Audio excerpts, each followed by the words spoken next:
Everybody, and welcome to the WAN show. It's going to be a great show today, is what I would say if Microsoft hadn't done the unthinkable, the appalling, the inexcusable thing that they did. I'm actually genuinely upset about it. They have killed the blue screen of death. How can you How can one kill death? Doesn't make any sense. We'll be talking about that. We're also going to be talking about some additional issues this week that HouseFresh, who you guys may remember if you watched the big video this week that we did on companies suing honest reviewers, that HouseFresh highlighted, where basically, as far as we can tell, independent review sites like theirs could be headed for yet another kick in the teeth while they're down. What else we got this week? Any good news? Oh, that can't be good news. You already said enough words that I know it's not good news, but sure, do go on. It might not even be news, to be completely honest. The Trump phone no longer promises that it's made in America. And also, somebody made their own version of a Steam controller too. Pretty cool. That's good news. That's fun. That's positive.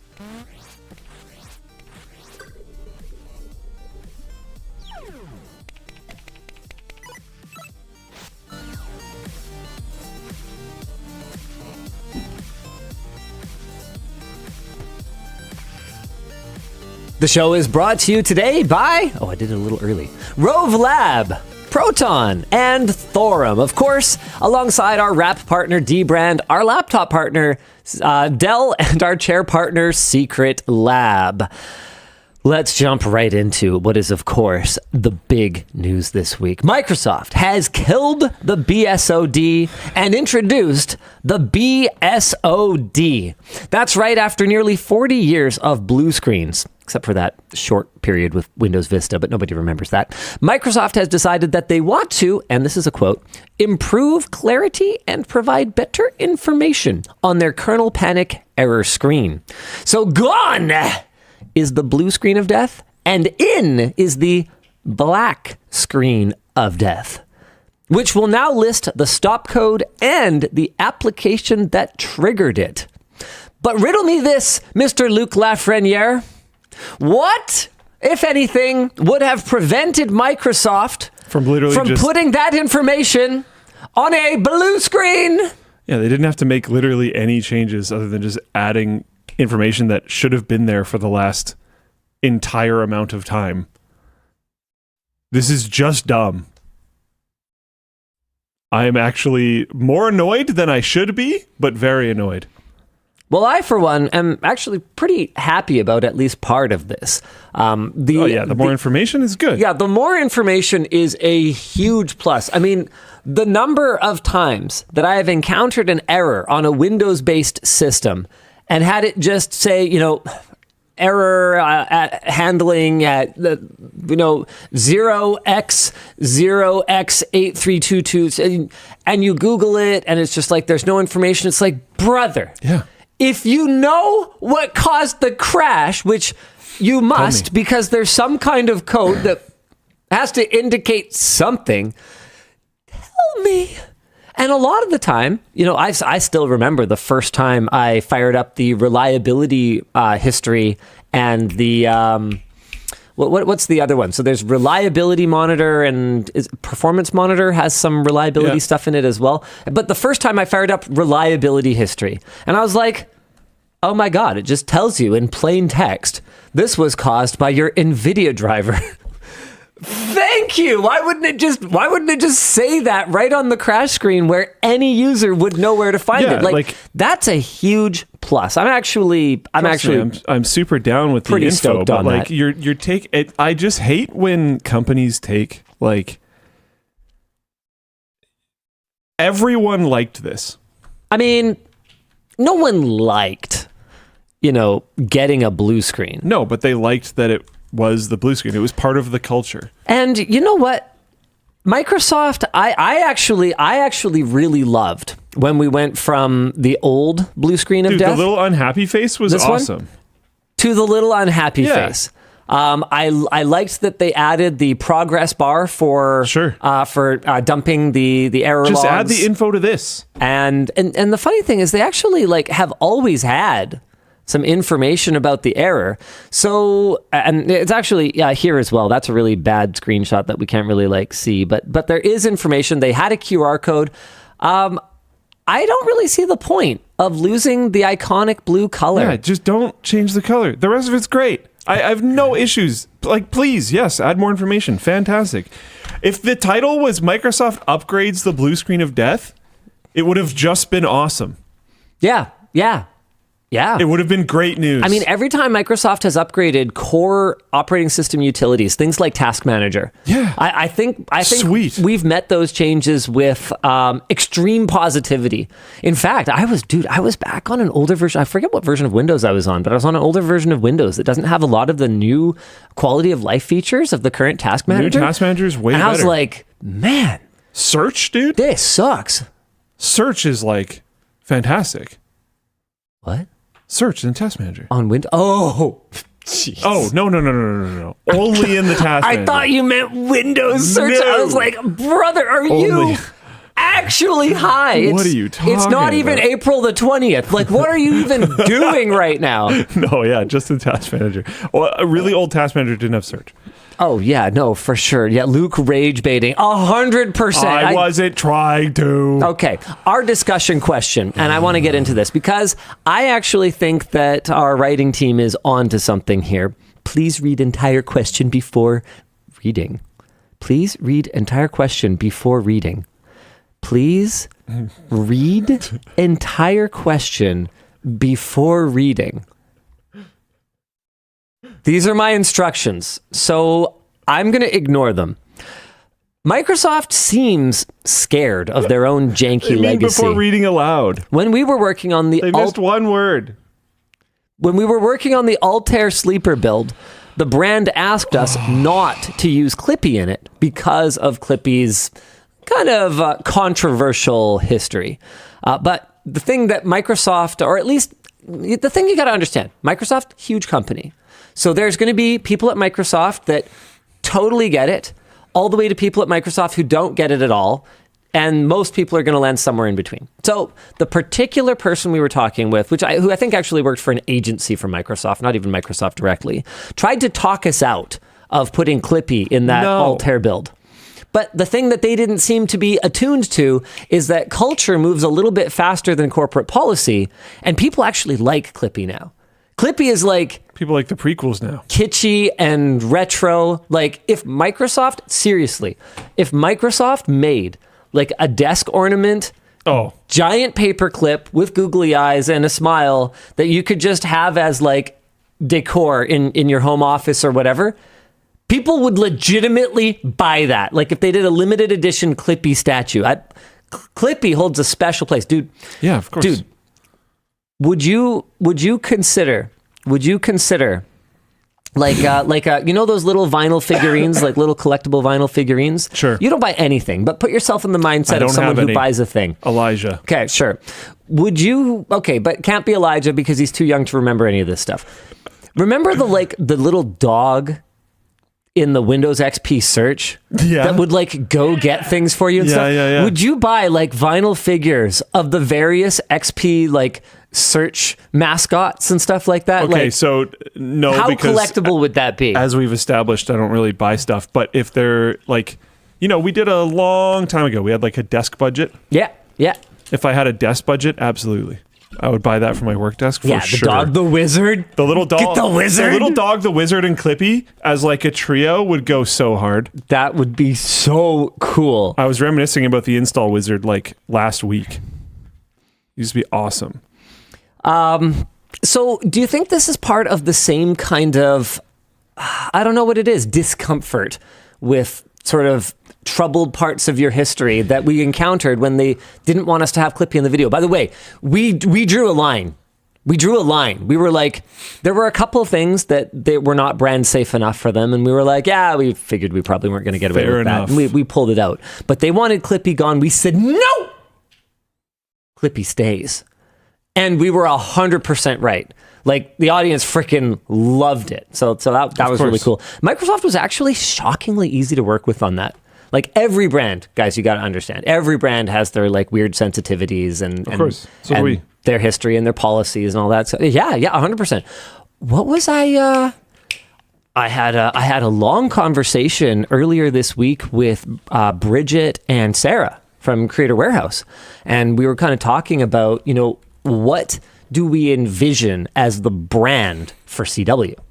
Because up until now, CW has mostly been an internal department that creates white label products for LTTStore.com and for Linus Tech Tips and our various media properties, right? But in the longer term, Creator Warehouse absolutely has the chops to create white label products for someone else or create its own branded entities or whatever, right? Like if we're talking on a long enough time scale, 5 years, 10 years, 15, 20 years, right? What could that team not do? What would you look the CW team in the eye and say, no, you couldn't do that? They could probably get a rocket into space. Oh, well, okay. No, I bet you they could. Okay. Just not manned. I bet you an unmanned rocket they could do it. So, okay, with that in mind then, it was a really cool, really open conversation, and what we were really focused on is sort of what are our core values, what are the key pain points we're trying to alleviate for the average consumer, and what should our brand voice be? And one of the conversations that we kind of got into it a little on was around the words geek and nerd. Okay. So I'm not going to say who was on which side because that's not important for the conversation right now. Well, yeah, like I don't want people to be like, oh yeah, that person, they have such a stupid perspective on this or whatever. Because one of the things that came out of that conversation is that while a lot of people are not offended by them or even self-identify as a keyboard nerd or a tech geek or whatever the case may be, for a lot of people, those words are a little divisive. And so one of the things that I think we kind of settled on at the end of the conversation, although nothing's ever really in stone, I think that the world changes, and if we're not willing to change alongside it, then we're going to be left behind. But one of the things that was kind of settled on up until now was, hey, that's not going to be part of like our CW corporate branding. Maybe you could have like a super laser focused sub brand that is like, geekware or something like that. Like, and this wasn't even part of the conversation, but like, like super streetwear looking, but like everything's stuff. A tech reference or something like. You mean techwear, not streetwear, right? No, I mean like streetwear. Yeah, I'd call it like geekware, and it's like styled like streetwear, but it's like everything's got like tech references or something. We wouldn't do that. Like it's a bad idea. Don't worry. But just like that's an example of the kind of thing that.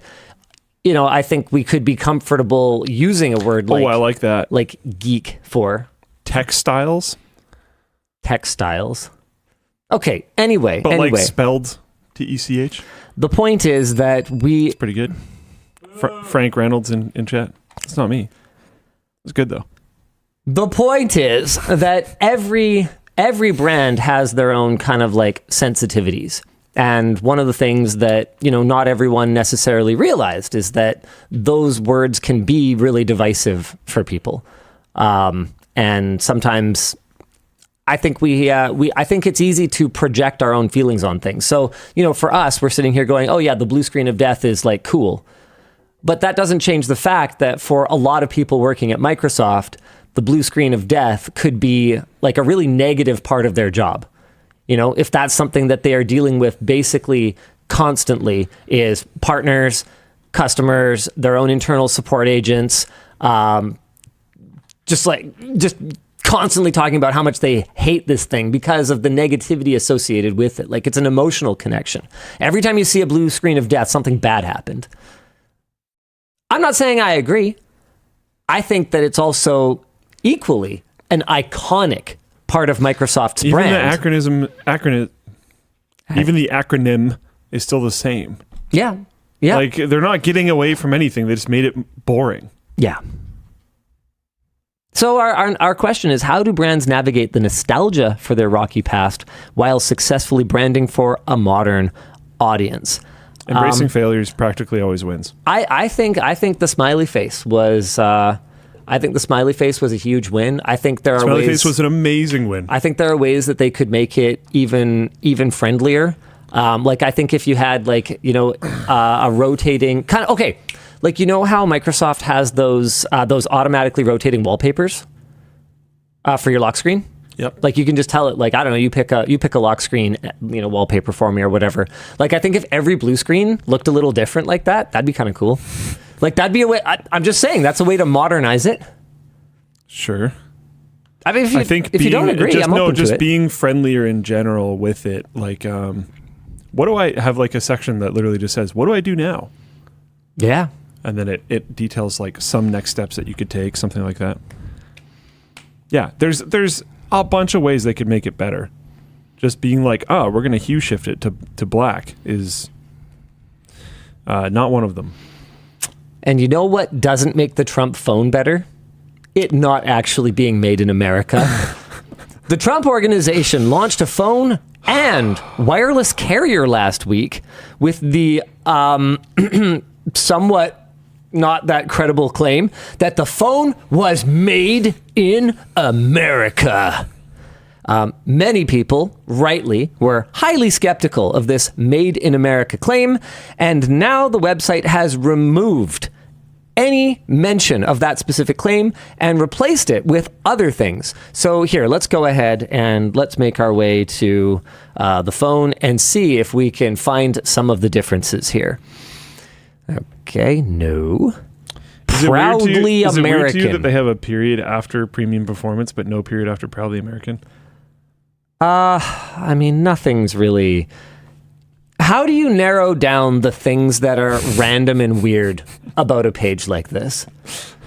You know, Luke? That's fair. Like, what... Here, hold on. Can I zoom? Why am I not able to zoom? Here we go. What are these dots? Yeah, I don't know. I was wondering if that was... I feel like that's got to be a reference to something. I mean... I'm not sure. Does anyone in chat know? I wouldn't assume that. Like this, I get. It's also on the one. You got, no, those are stars. Are those stars, though?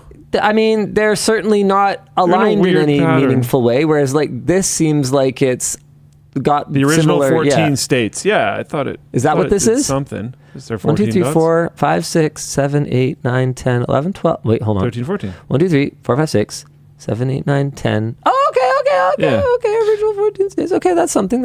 So why are they in a random So why is there a period here? Is this for the original Mayflower?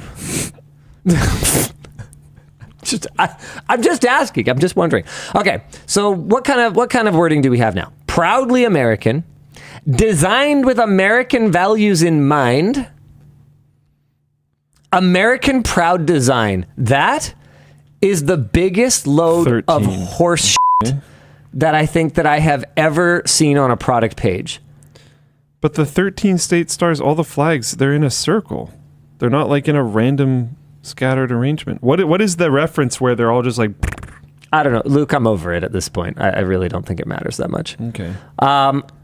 American proud design. What does that mean? American proud design. Seems like a weird way to arrange that sentence. What else do we have? Okay, this is great. It gets better. Proud American design? It's brought to life right here in the USA. What do you mean by brought? What does brought to life mean? With American hands behind every device. Well, someone has to deliver it. I guess. Somebody's going to deliver it. I guess. We don't have automated deliveries yet. Somebody's got to, move it once it gets to the port. I think, the Verge also noted that the specs have now changed. That happened fast. The screen is smaller than before, and there is no RAM capacity specified. Our discussion question is, how could this happen? I mean, that's... How do you go as far as launching a phone and wireless carrier? Like, you think about the amount of work that even the most lazy of wireless carrier creators would have had to put into something like that to launch a wireless carrier. I don't know, because they're just on somebody else's backbone. Sure, but you would have had to like have meetings. You know? How do you manage to do that much work and not manage to know how big the screen of your flagship product launch phone is? Yeah. Like, is it not embarrassing at a certain point? Apparently not enough. Our next discussion question is, how would you approach a loved one who has purchased a T1 phone? You know what? I'm not going to answer that. I'm not going to answer that. Dan, what loved one? What are we supposed to be? What are we supposed to be doing next? Well, you've still got time, so why not another topic? Sure, let's do another topic. You want to pick one? Do we want to lift me up? Do you want to pick me up? Yeah, let's do a pick me up. Steam Controller 2 Electric Boogaloo. Do you want to bring up the pictures? He's doing something else with chat. I do. No, TommyB posted a video just over a week ago showcasing their custom Steam Controller 2, which was meant to replicate the Steam Deck's controller layout, including the touchpads. He built several PCBs and even the touchpads themselves. Built the touchpads themselves? Yeah. Wow. Yeah, it's pretty cool. I didn't actually know that part. Before throwing it into a retro purple transparent case, I've seen that. It looks amazing. Walking through the steps he went through to get the controller working in games. Look at it. How cool is that? Look at it. It's two halves of a Steam Deck. So sick. It actually looks shockingly usable. Yeah. Like, wow. Yeah. 100%. If Valve just released this, people would buy the crap out of it. Yeah, probably. And like, yeah, okay. I get it. It's Square, you guys. It's Square. There are probably a few things that could be done to make it a little more ergonomic, but foundationally, to be able to couch game without a huge couch commander on games that are not traditionally super great for thumbsticks because you have the touchpads, people would love this. That's what they really liked about the original Steam controller. You could play games like Civ on your couch easier, which was awesome. And I know Civ has console ports now, but yeah, but still, trackpad better. He added a nice touch of having them separate, just like Joy-Cons on a Nintendo Switch. Yeah. Cool. Oh, that's so cool, having individual batteries in the two sides so you can like game like this if you want. You got your track. It can be way more relaxed to be able to put your arms down at your sides. And the best part, everything is open source with lots of other guides in case you want to attempt it yourself. Here's a question. Hold on quickly. Dan, do you mind throwing the link to his video into both the YouTube and Twitch chats? I threw it in Floatplane already. Thank you. Here's a question. I don't know if there's like a video for us here. That's not really a question. But in a situation like this, say with the guy that made laptop. the laptop. Oh yeah, no, this guy's on our radar or for sure. this controller. Oh, I don't even necessarily mean in that way. Oh. Like, would it be cool if we just made one following the guide? Making one following the guide Is that fair to them? Is there enough meat it's open there? source, but but making one take attention away from their video. Making one following the guide is super cool, but making one by bringing the creator here and having them show it off and co-host has two additional Even benefits. cooler. Number one is we get to highlight a smaller creator. Yeah, because that's the core reason why I would want to do it. And number two is I don't have to build it. He already built it. What? So you're not going to build one on camera. You're just going to look at his. Literally, instead of paying someone on our staff to build one, which realistically is what would probably happen from because it's a cooking show, right? Like from a video production standpoint, right? I'm not saying I would never do a DIY project again. I'm just saying that painting my bike almost killed me. I'm just saying that right now I have another project that if I have 2 hours to dink around with something, I'm doing that. Also, I still have to upgrade my Ally. I have the JSO like battery upgrade kit with the back panel and like I got my own project. I do not have a lack of projects, sir. No lack. Okay? I refuse to shop at IKEA for that particular furniture. No lack guy. Okay? Thank you, Dan. I was very enthusiastic. It fit the rubric. So yeah, so I could either pay someone to build it, or I could pay him to fly up here. No, that's cool. That's and then even we better. Also get to highlight him. I think it's way better. My thing, it's like, a win-win. I get a conflict in my head because I'm like, okay, there's an open source project that I want people to do more, and it's making a cool hardware thing that is within our realm. Obviously, we should make one in order to boost this. But then the other confusion comes in with this person is also a YouTuber who has their own video on it. So I don't want to take. Yeah. So it's an interesting concept. But if we fly them up, I mean, that just kind of solves everything. Yeah. And then you also can, in some cases, get a little bit of context that wasn't really present in the original video necessarily. Yeah. No, I mean, there's always the, like, you release a video, start seeing some comments or whatever else, and it's like, oh, yeah, okay, it would have been cool if I said this or said that or whatever. And I like collabing. I like meeting with new people. We haven't always found the most time for it necessarily, but when we're able to do it, I think it's a win-win, and there's no reason not to. So I think we'll just reach out, and no guarantees. Maybe he's that busy. might not be interested, or maybe it doesn't work for our schedule, or maybe we realize, after chatting, that his video said everything that needed to be said about it, so there's not really a whole lot more meat on this chicken. So I'm not promising it'll work out, but hey, it doesn't hurt to start a conversation. The worst thing that can happen is we meet someone new. Yeah. Yeah. And we collab, and then they hate us forever, Yeah. I mean, that only happened once.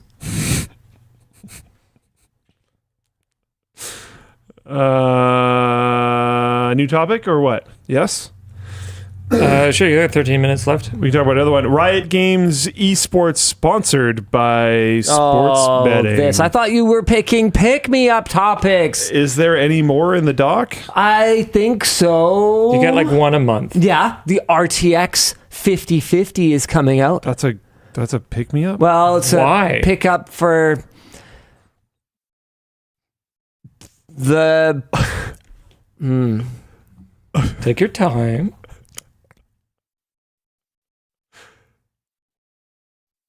This last Tuesday, NVIDIA announced that the RTX 5050 NVIDIA announced the RTX 5050 starting at $249. I'm struggling today. Their announcement includes lots of charts flexing gains with DLSS, because of course it does, and frame gen, but no direct comparisons with those technologies turned off. So here's the question. Yes.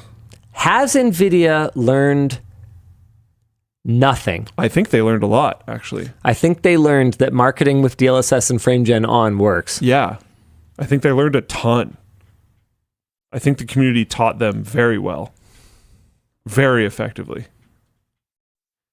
Yeah, for sure. It includes 2,560 CUDA cores, the same number that was included in the RTX 3050. Let's go. It also uses the same GDDR6 that the RTX 3050 had. NVIDIA apparently chose this to be more power efficient, but at 130 watts, it will still require an external power connector.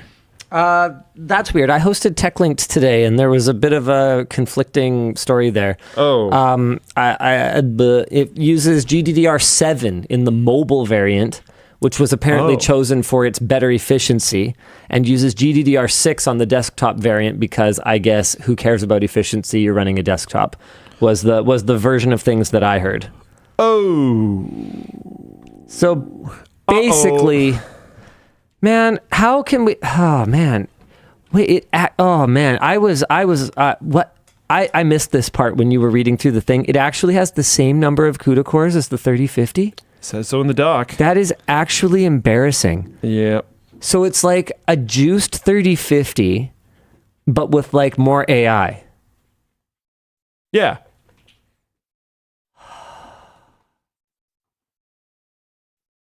How am I supposed to be excited about this, Luke?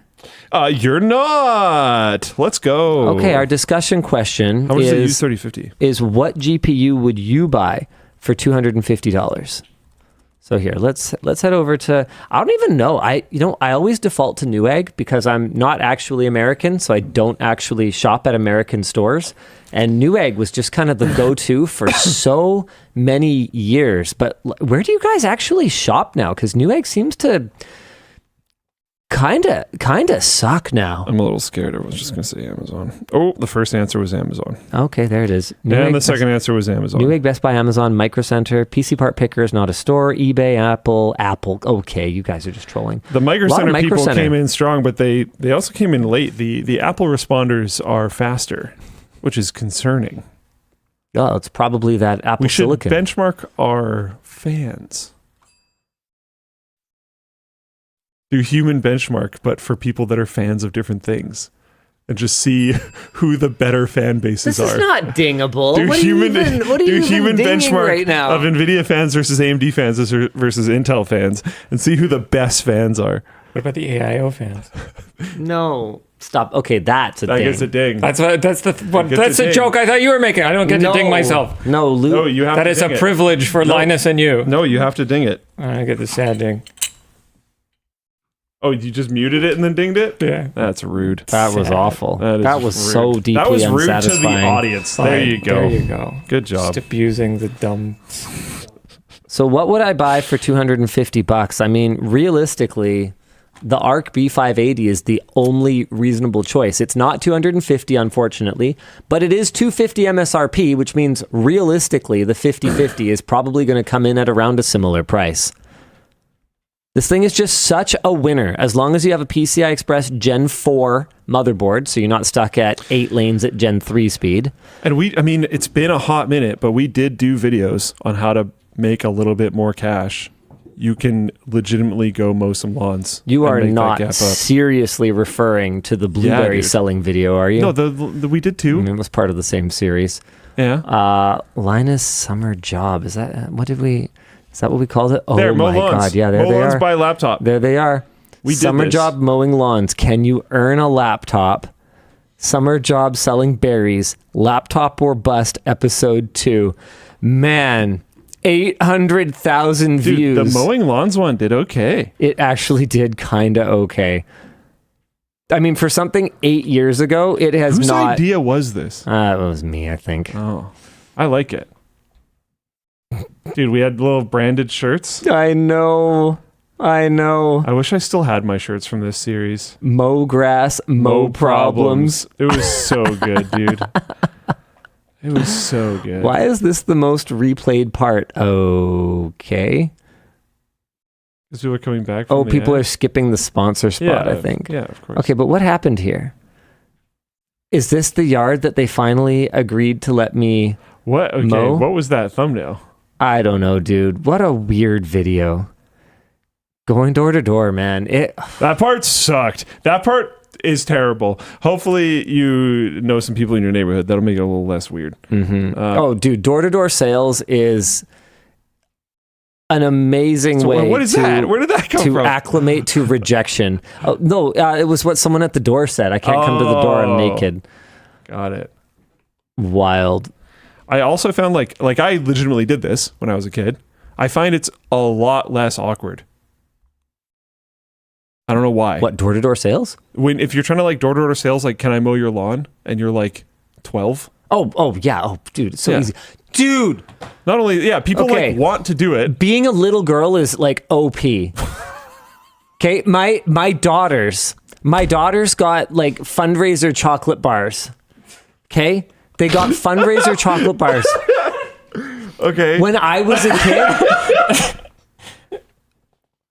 Sorry, keep going. when I was a kid, okay, whenever I got like fundraiser stuff, dude, I could have walked for miles and like struggled to sell like, bars or whatever, right?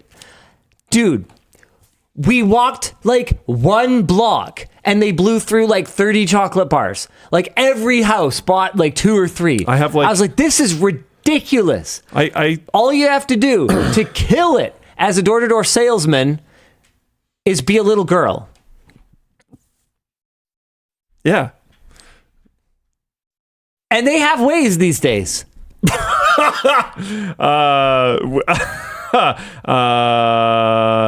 Wow, can do I had that. a thing that I was going to say. I really did. Oh, right. I keep change in my car because I have a rule that if You there's have like... the same car you've always had. Yeah. You don't keep changing your car. I have a rule that if I drive past a lemonade stand, I have to like stop. That's And pretty cool. Usually I Wait, did you get overpay. lemonade when we saw that place? Yeah. Nice. I was thinking about it, and then I was lazy. Yeah. I like have to.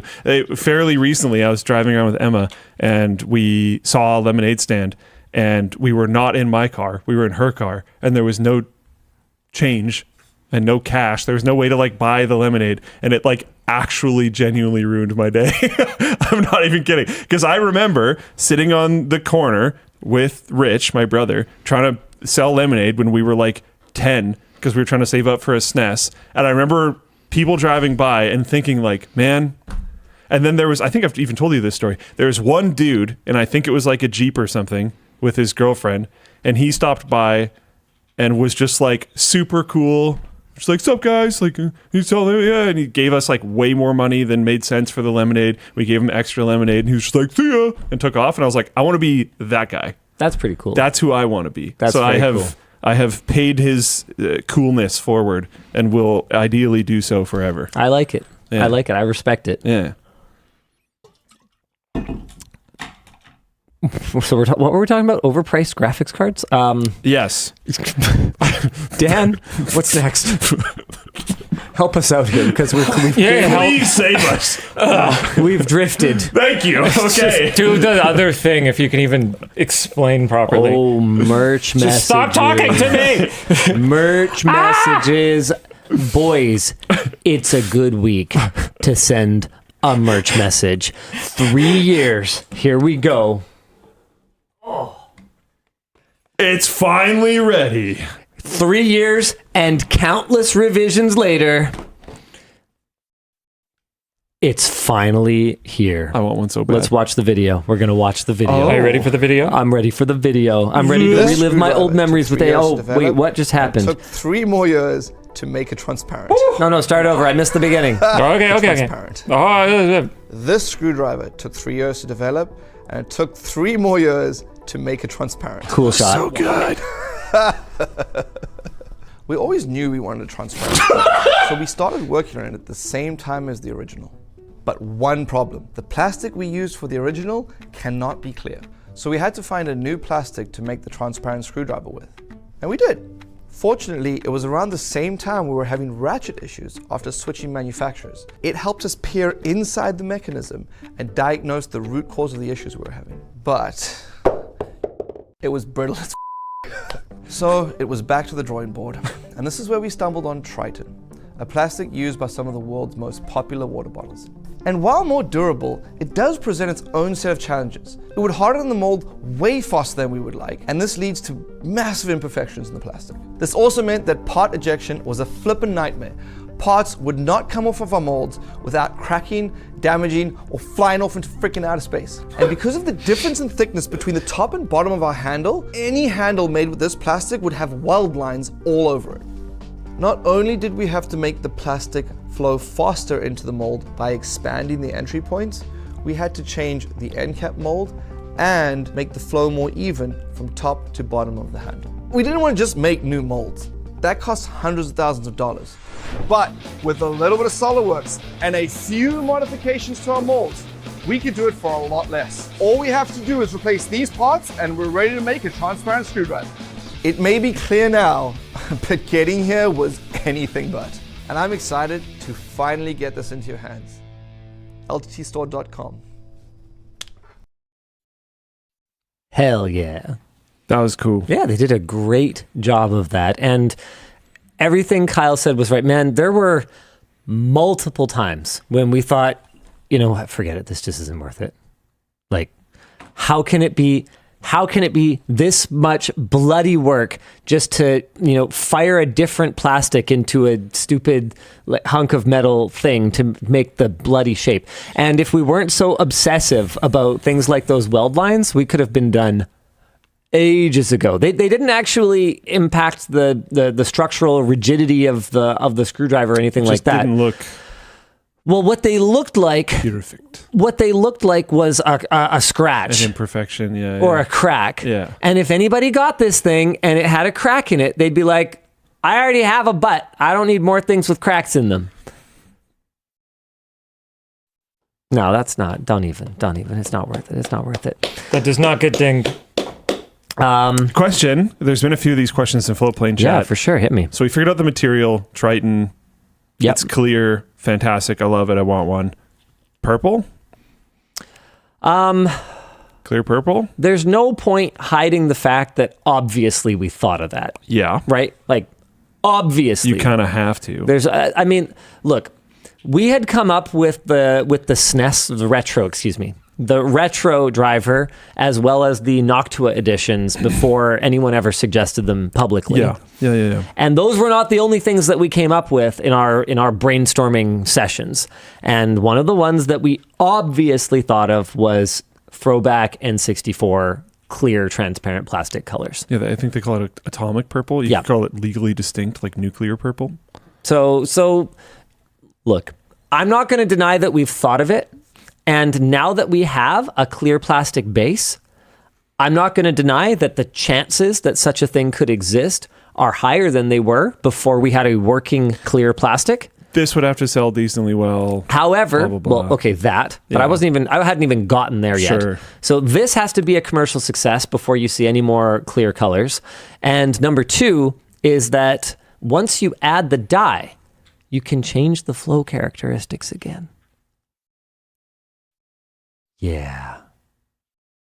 Okay. So if everything goes great and we don't have to do 3 years of mold tuning again, then obviously we'd love to do it. But that's not a guarantee right now. Yeah. Right now, the product we have for sale is the transparent screwdriver. Should we do a little unboxing? Do you want to do an unboxing? Yeah. Here you go. Your very own you want me to transparent do it? screwdriver. Yeah, go for it. Oh, it's mine? I mean, it is now. Taking it home. You could try holding it up into the frame so people can at least see it. Oh. Good Lord. Oh. Cute box design, right? Yeah. Shout out Sarah and her team. I like the I think wireframeness of it. our packaging game is like so much better than it was back in the day. Oh, there we go. You get the LTT card. Yeah, heck yeah. That shows off our bit sets. Yep. What's the QR code for? I don't know. Leave a review. Cool. That makes sense. Heck yeah. You get your bit loadout. Is it like... Oh, it's a gradient. I see. I was like, okay.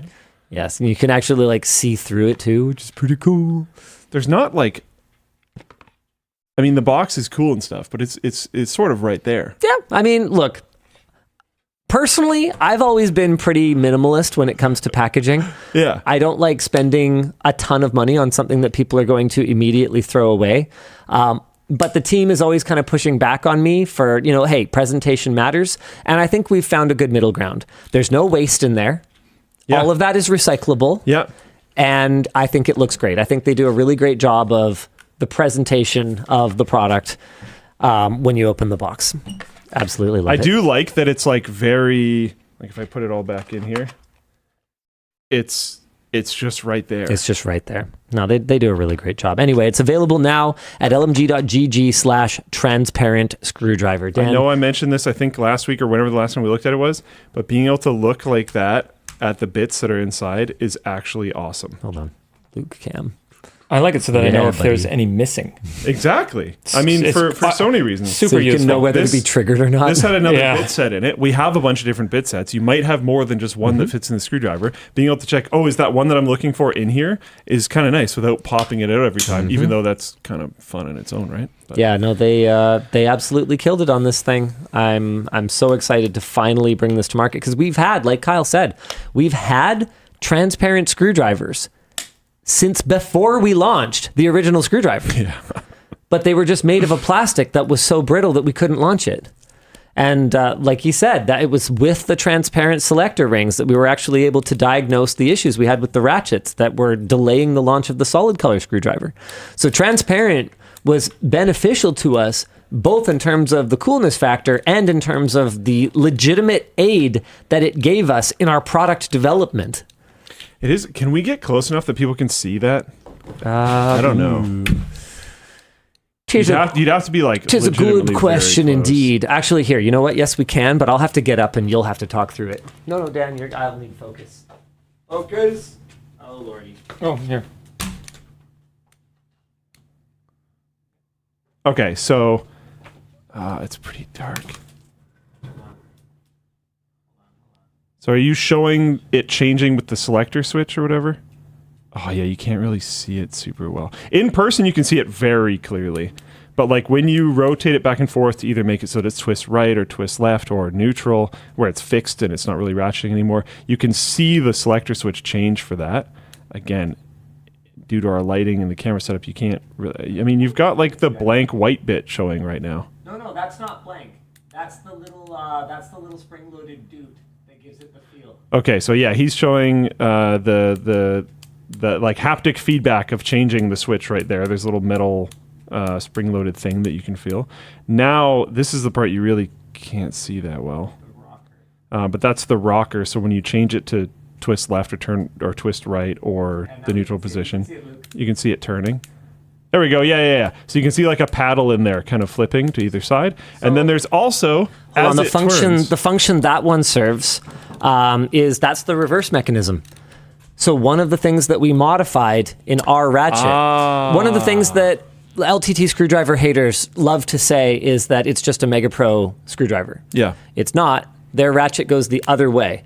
And part of what we did was keeping the profile of it the same so that it still fits in this tiny space, but it has that reverse mechanism so that our ratchet goes the direct. So when you turn the screw this way, you flip the ratchet the same way instead of it being opposite. All while staying slim. That was one of the things we did, and then also the tactile feedback on this little spring-loaded dude at the back, that was really hard to fine tune. And then you were going to say when you keep rotating, sorry? Yeah, there's one more thing you guys couldn't see, which is as you're actually ratcheting, you can see the thing that is making the click, you can see it flap. Yes, you can as it goes through the teeth. Yeah, which is actually like pretty cool. Here, hold on. Let's try and get that. That's worth capturing. It's hard to see, but it is genuinely pretty cool. I think that's sweet. I just really like being able to see, because when it mentioned like it helped them diagnose the mechanism, I was like, what? Oh, there we go. Oh yeah. Yeah, that works. Just hold it there. Yeah. And then I think if you go the other way, it's the one on the other side, right? You'd have to change the direction, but I think it's the one on the other side. I think it's all the way over. On the other side of the white piece. Oh. I got it. Oh. Not there. Yeah, there we go. Yeah, you can see it moving. There you go. It's a little hard to capture on camera, but it is extremely obvious, and he's the same person. This is a consistent issue. But yeah, it looks awesome. Very cool. That's wicked. cool. Someone asked if it feels the same. Yeah. It does. I think it feels the same to me, or at least very similar. Yeah, it has the same. It has the profile's the same. It comes out of the same mold. We made modifications to the mold. They're saying, does the plastic result in a different hand feel? No, because the plastic hand feel is from the EDM texturing technique that we do on the inside of the mold. So that roughness is intentional. And what roughness? It's smooth. The slight sort of blasted look and feel of it is very intentional. It could be completely glassy, clear, smooth if our mold was completely smooth, but we found that this level of roughness and texture was a little bit nicer for grip in the hand. More grip, yeah. Yeah, not a ton of grip. It's not the grippiest screwdriver in the world. I'm not going to pretend that it is, but it adds just a little bit to it. It will probably... You know what, I'm not going to guarantee what will happen over time. But what I have seen is the solid color ones have tended to smooth out after extreme use. Oh, so you think that might also happen? I don't know. I will say nothing. I will say nothing. No guarantee. Glad you guys like it. It seems like people are super into it. But that's not all. We also have the transparent collection. Oh my. Okay, these are actually pretty cool. Do you want to read out the thing while I put them on? Sure. Also, before I start reading that, is there going to be a transparent stubby? Well, if the full size, which is our best-selling screwdriver, if the full size is a huge success, then who knows? There could be a stubby. It could happen. I would never say that for certain it would not happen, but we do have to evaluate our products based on their potential for commercial success, and the transparent screwdriver will be the major indicator for whether or not we will see other colors of transparent, assuming that technically it is feasible, and whether or not we will see other designs in transparent. Yeah. The rest of the blurb, we have 2 brand new print order designs inspired by the theme of transparency. The X-Ray Vision Officer Zip-Up hoodie, which is not the first one he's starting with, so I will switch what I'm saying. And the core... No, yes, I'll start with that one. Featuring the X-Ray Vision Officer Zip-Up hoodie, featuring an X-ray of your favorite Chief Vision Officer and his, or at least his teeth. It's you?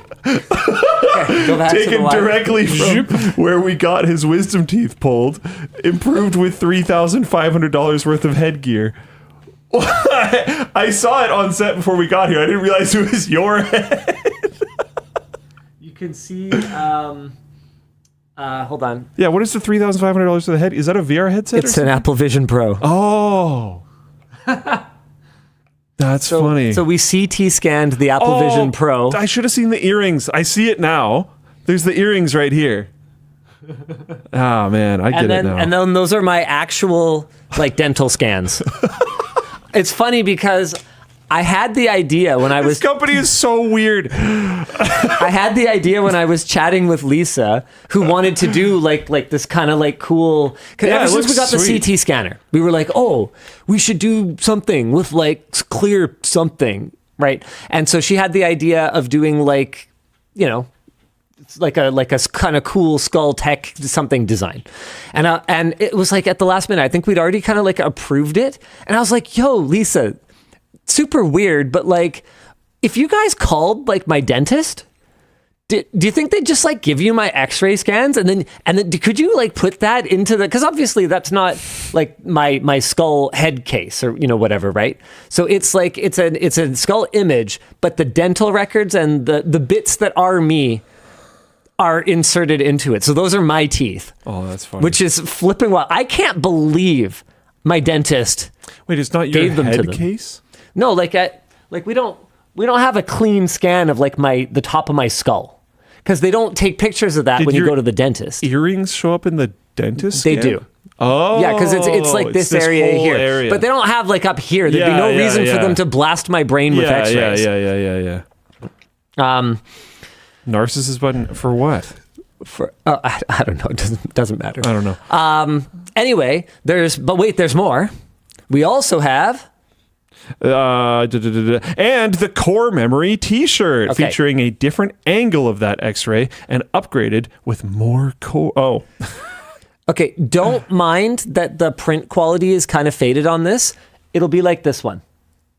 But this is just this is a test one. These are print to order, so they'll ship in a little while. But yeah, here, if we can get a closer look at this one, you can actually see, the earrings, and then, yep, that's my teeth. That's my toothies. Upgraded with AMD inside, of course. Yeah. So yeah, cool, right? Yeah. I like it. Yeah, I thought Lisa did a great job with these. All right. What else we got here? Anyway, all available now at lmg.gg/transparent collection. What are we? Complicated. Yeah. I think I'll probably leave that alone for got now. it. All right. What are we supposed to do now, Dan? Right. We're supposed to explain merch messages. Yeah. If you want to interact with the show, all you got to do is, maybe by picking up a cool transparent screwdriver, They're pretty cool, or one of the transparent collection hoodies or T-shirts. Just go to LTTStore.com, add something to your cart, and you'll see a little box for a merch message.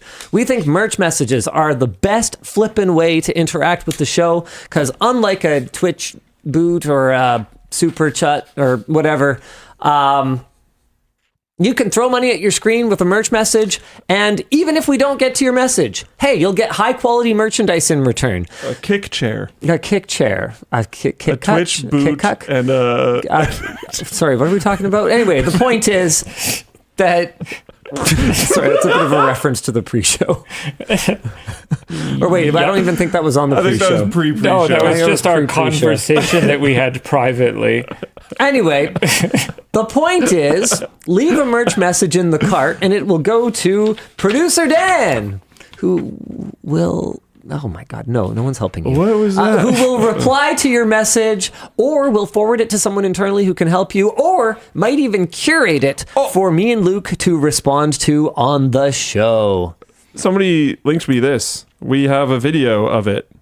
How cool is that? It's like someone did cool stuff. So that's the ratchet reverse. Yeah. I'm sure there's also a video on there of the Flappy panel. But I'm not Dan, do you want to show them how a merch message works? Yeah, sure. I've got lots here. It's been live for about an hour, and we've already got about 300. So I've been doing one every 10 seconds so far. Hey, DLL, excited about the new transparent screwdriver. My original all-black driver is still kicking and about to have a brother. Question for Luke. What experience do you have in the DFIR? DFIR. I don't know what that is. A digital forensics incident response? What experience do I have in digital forensics? Based on that he wasn't familiar with the term, I'm going to say not that much. Cybersecurity things. Oh, well... I mean, officially not a lot. Wink. Howdy, DLL. This will be the 6th screwdriver I've gotten after your support team sent me a new one. I was wondering, is there anything that you have bought multiple times just because you like it? Oh, yeah, almost certainly. Oh, man, what am I... There's got to be. Cereal. Not consumables. Consumables don't count. Just because I like it. Okay, that's the tough part. Just because I like it. Not because I could use a second one, but just because I like it. I think I have an example. Okay, hit me. These shorts. They're like way too expensive. My whole thing is that I don't spend money. These particular ones are, I think, 10 years old at this point. And I wear literally these particular ones like at least once a week, and they still look totally fine. They are just tanks. Okay, does this count? I owned a copy of Final Fantasy VI when I was a kid. As an adult, with, I don't even know if I have a working Super Nintendo at home, I bought a cartridge. But is that more of a collectible? That's a collectible, I think. That's a collectible because I have no intention of but actually you did plugging it into buy a Nintendo. another one because you liked it. I did. I don't know if that counts. Man, I'm trying to think. I bought another one just because I like it. Yeah, the tall boy shirt. Like I buy multiple. I consider clothing almost a consumable. But I've bought like 7 of the exact same one. Okay, tell me this. NPC. I bought 5 pairs of YoneX's 65WX2 shoes. But it's because I'm going to go through them. And depending on their product refresh cycle, sometimes they don't have a wide fit.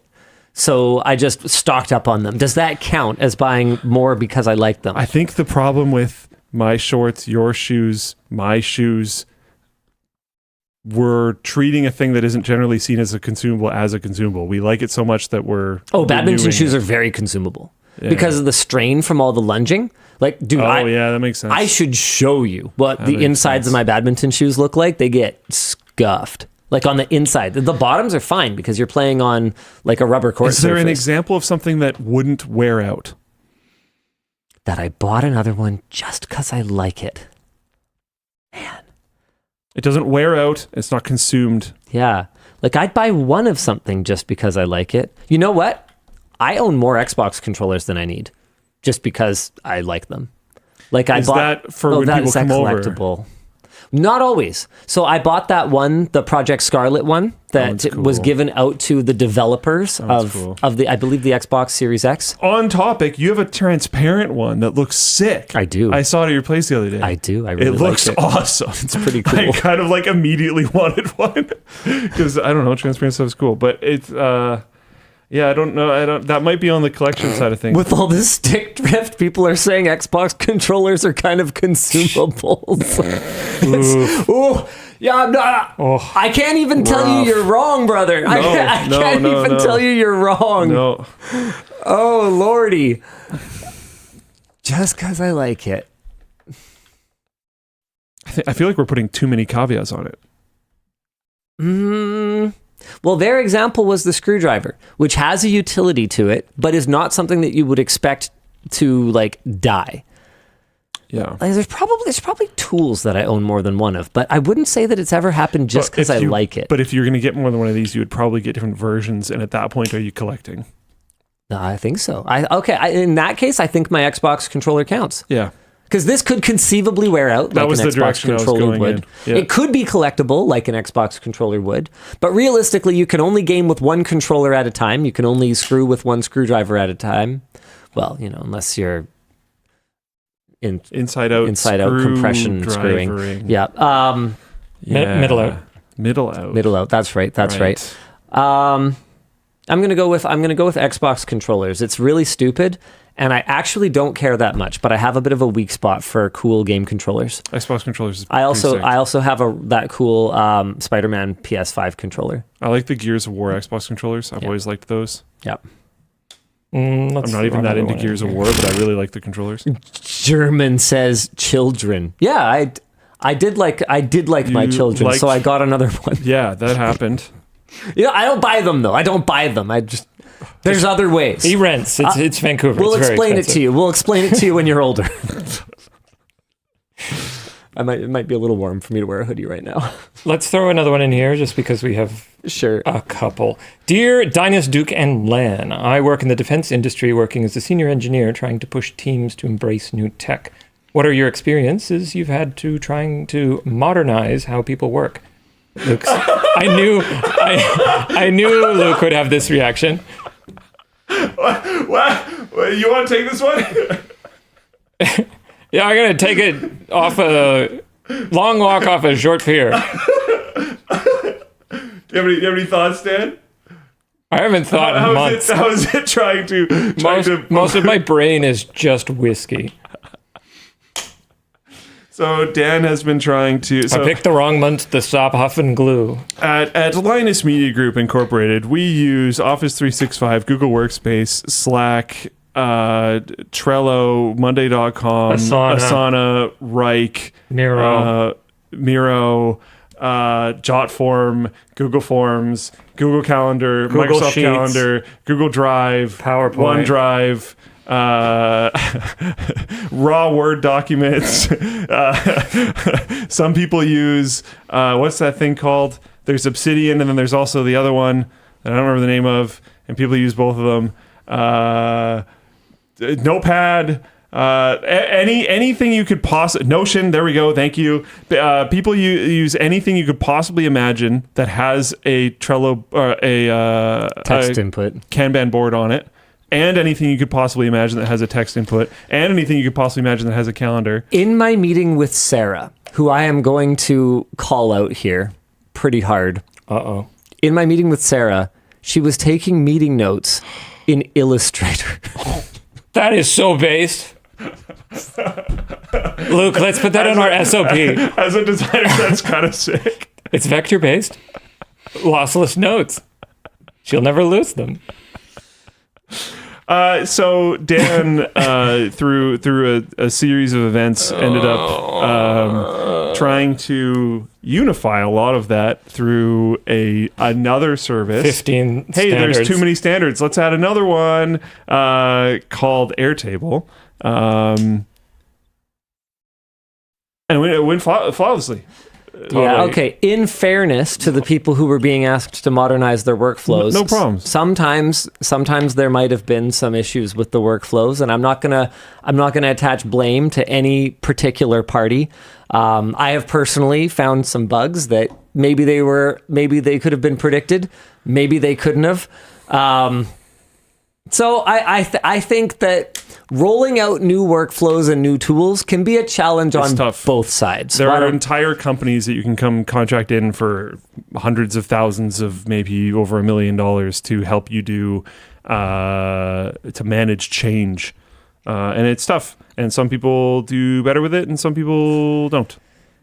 And it's part of the process and it's painful. Heck yeah. Let's go. Heck yeah. So yeah, it sucks. And this is a very dramatic, very difficult version because we just did everything. This isn't like getting the writers to change from Word to Google Docs had pain involved. Yeah. But was fine. No, that was not that bad. Because it's not a huge deal. Yeah, that and Google Docs in on. time has gotten a lot more usable. It wasn't that pleasant to work in. Except for search. Ago. Search has gotten worse. The search company doesn't seem to be able to do search anymore. I know. I'm seriously considering switching to DuckDuckGo just to get away from AI summaries. Some of the default sorting Random fact. sorting by relevance will was it you that I was talking to when I was showing that screenshot of my search results in my inbox? I was searching for flight or something like that. Oh, dude. And it didn't have my most recent one that was marked unread, but had old ticket itineraries and stuff. What do you... DuckDuckGo has AI summaries? Oh, I wow. didn't know that. I actually did not know that either. Welcome to current year. Maybe you can turn them off or something. There's no escape. Yeah, dude, I constantly get flack because I'll be like, hey, can you link me that doc that you have open? And they'll be like, oh, you're shared on it. Oh my God, no, that makes me scream. Sure, but I can't find it. Can you just link it to me? I need the link. It's not going to come up. And then I will literally search for the title of the document in my Google Drive and then show them my laptop and be like, I believe you that I'm shared on it, but I cannot find it. I don't know. Speaking of not being able to find things, or speaking of AI summaries on the modern internet, let's talk about HouseFresh highlighting more issues with the modern internet. If you're not familiar with HouseFresh, they were featured very prominently in this video on our channel this week that gained a little bit of momentum and I think really resonated with the audience in a big way. Great video, by the way. Oh, yeah, thank you. I thought Elijah and the HouseFresh team did a tremendous job. It's fantastic. In a nutshell, HouseFresh reviews air purifiers, and they ended up embroiled in some legal trouble over accusations that they were treating a particular brand unfairly. And we kind of we talked to HouseFresh, we talked to the brand that has been legally involved with them, and dug as best as we could to find the full story. Anyway, what we the basic conclusion that we came to is that companies suing independent reviewers over results that they don't like or agree with is not good. Yeah. And not going to be tolerated. Obviously. And just days later, HouseFresh highlighted another issue with Modern trying to be a reviewer that could be a major problem. So it's actually this tweet right here that prompted me to flag this for the WAN show crew. What they're calling the great decoupling. And I'll get into a little bit of the more detailed bits in a second here, but what you're looking at here is clicks versus impressions. So obviously impressions would be the bigger number over here and clicks would be the number over here. So impressions are purple and clicks are blue. And even when they were shadow banned in Google, these numbers track together. Your impressions go way down, so your clicks go way down. And then there was a recovery. But then ever since about February of this year, there's been this phenomenon that has been accelerating called the great decoupling, when instead of these things mostly tracking up and down together, they now have a very substantial spread between them. And the culprit appears to be AI summaries. So here, I'll read through the things. So they showed the difference between impressions and clicks that are growing farther apart, mainly due to AI overview results in Google. So instead of search engines referring people to the original source material from which they got their information, they're basically just scraping the page, spitting that back out to whoever's searching for it, and then no longer referring anybody through to the original source, which means no ad revenue. No revenue whatsoever, because Which means death. It's not like they're paying licensing fees for this content. I mean, we talked last week about what this is going to mean for news organizations, and you know, I guess you could actually probably kind of classify HouseFresh the same way. I mean, it's news kind of about how good a particular product is. Okay, it's not quite news, but I think you guys can understand the parallels here and the impact that it would have on a news organization and also on a review organization.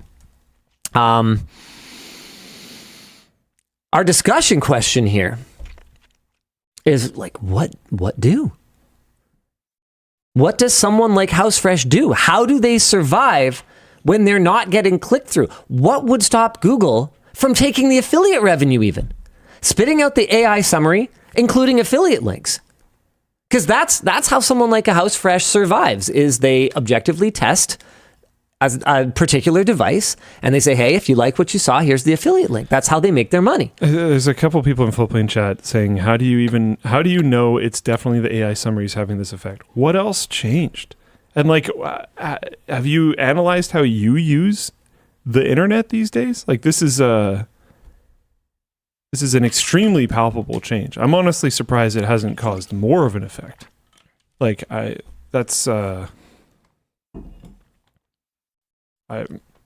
don't know. Google changed the algo all the time. Yeah, and you can go back through the history of algo changes and watch that those two things match each other. HouseFresh is not the only ones talking about this. And then suddenly it decouples, and the change that lines up with it is AI summaries. This is like, I don't know, man. I don't know how much more you need. What is this going to mean for the lab? This doesn't mean anything new for the lab, because I knew this the whole time. Pretty much. We've talked about this pretty extensively in the past, how the direction AI was going. At the end of the day, you were just going to ask your LLM, hey, what computer should I buy? And it'll scrape the crap out of our results. And all we can really do is create formats that are more engaging than interacting with an AI chatbot. And I think that's something that we have a lot of good ideas for how to do, but it will take time. I know the lab's been going really slow. If anything, I think our error with the lab was trying to go too fast. So if we do anything with respect to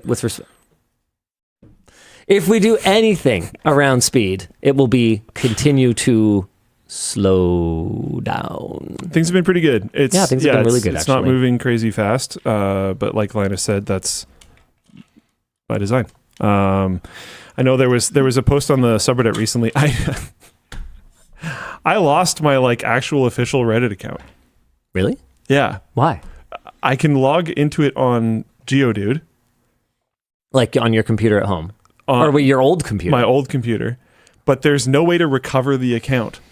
I cannot for the life... For some reason, it's not in my password manager. I have no idea why. So wait, you don't mean you can log into it. You mean you are logged into it. It's session logged, yeah. So I can open my browser, go to Reddit, and I'm in the account. But I can't set a password. I can't assign an email to it. There's no single sign-on that is attached to it. It doesn't seem to be attached to any email. I think way back on Reddit, you could make accounts without assigning them to emails. And for privacy reasons, I just did that. But I can't retroactively assign it to an email now.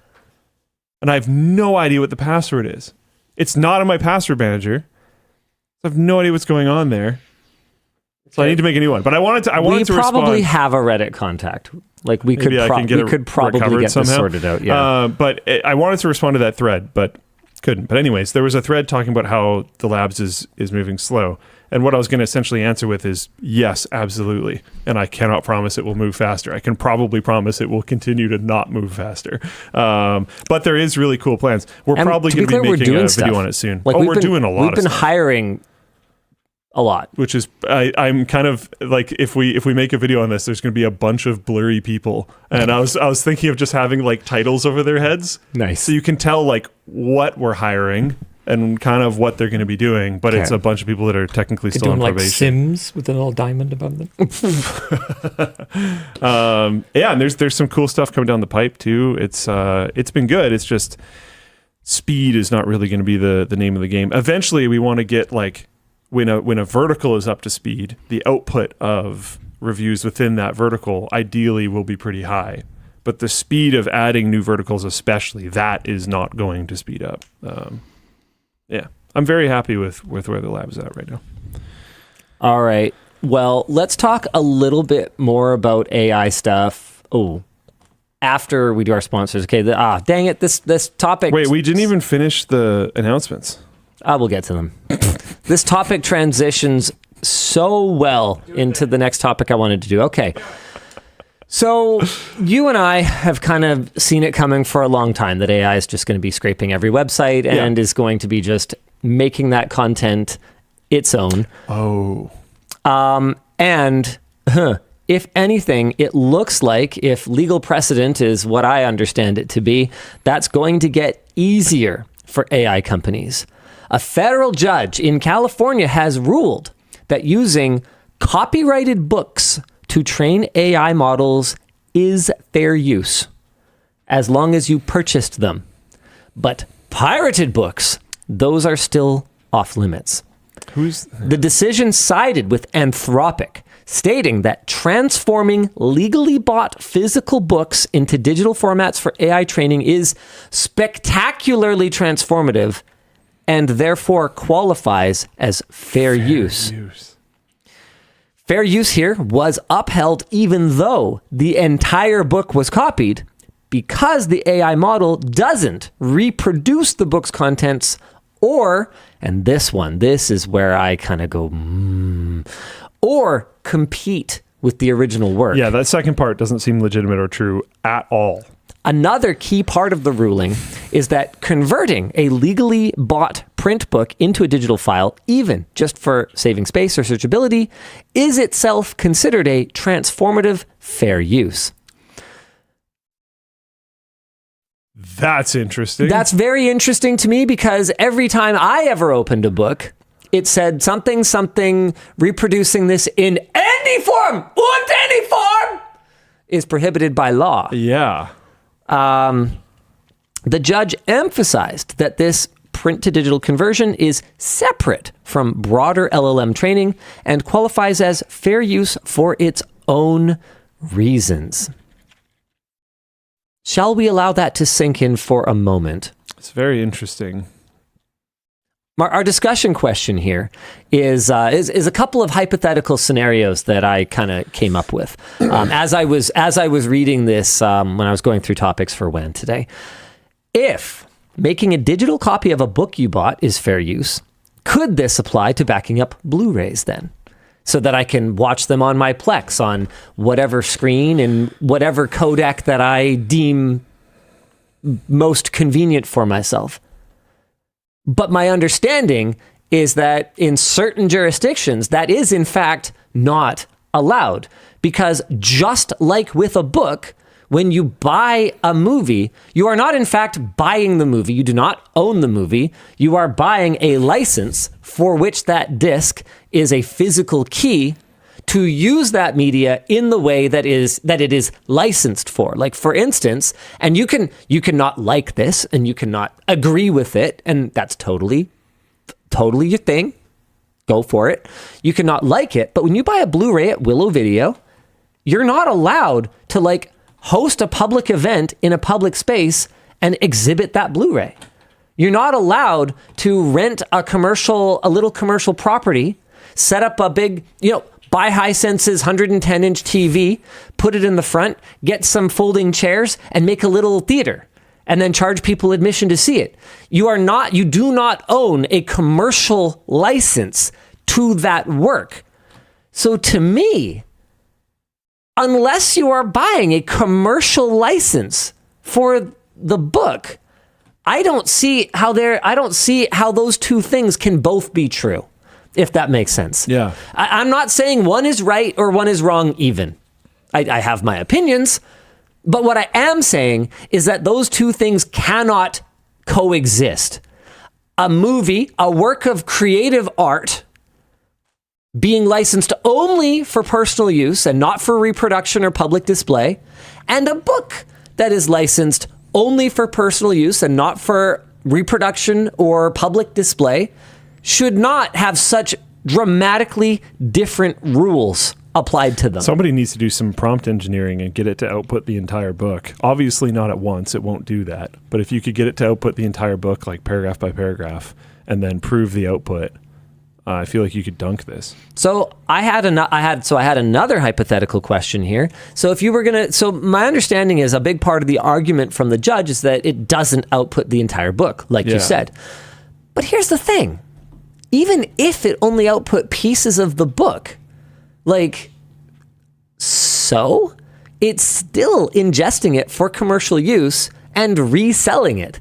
So my second hypothetical example is, okay, so by that logic, could I take that disastrous garbage dumpster fire of a trilogy, the Hobbit movies, fan edit them into a single movie, and then as long as I bought 3 Blu-rays, sell the output? That's crazy. Yeah. And I'm not saying That'd it's be crazy. awesome, because it'd probably be really good. Yeah, I'm not saying it's crazy like no one should do it. I'd watch the crap out of that. Oh, yeah. I'm saying it's crazy in the context of copyright law as I understand it, at the very least. And look, I'm not a legal scholar. What's up? WAN Bingo Chronified in Floatplane chat said, holy... I just typed, read me the first chapter of Harry Potter and the Philosopher's Stone into Meta AI, and it actually worked.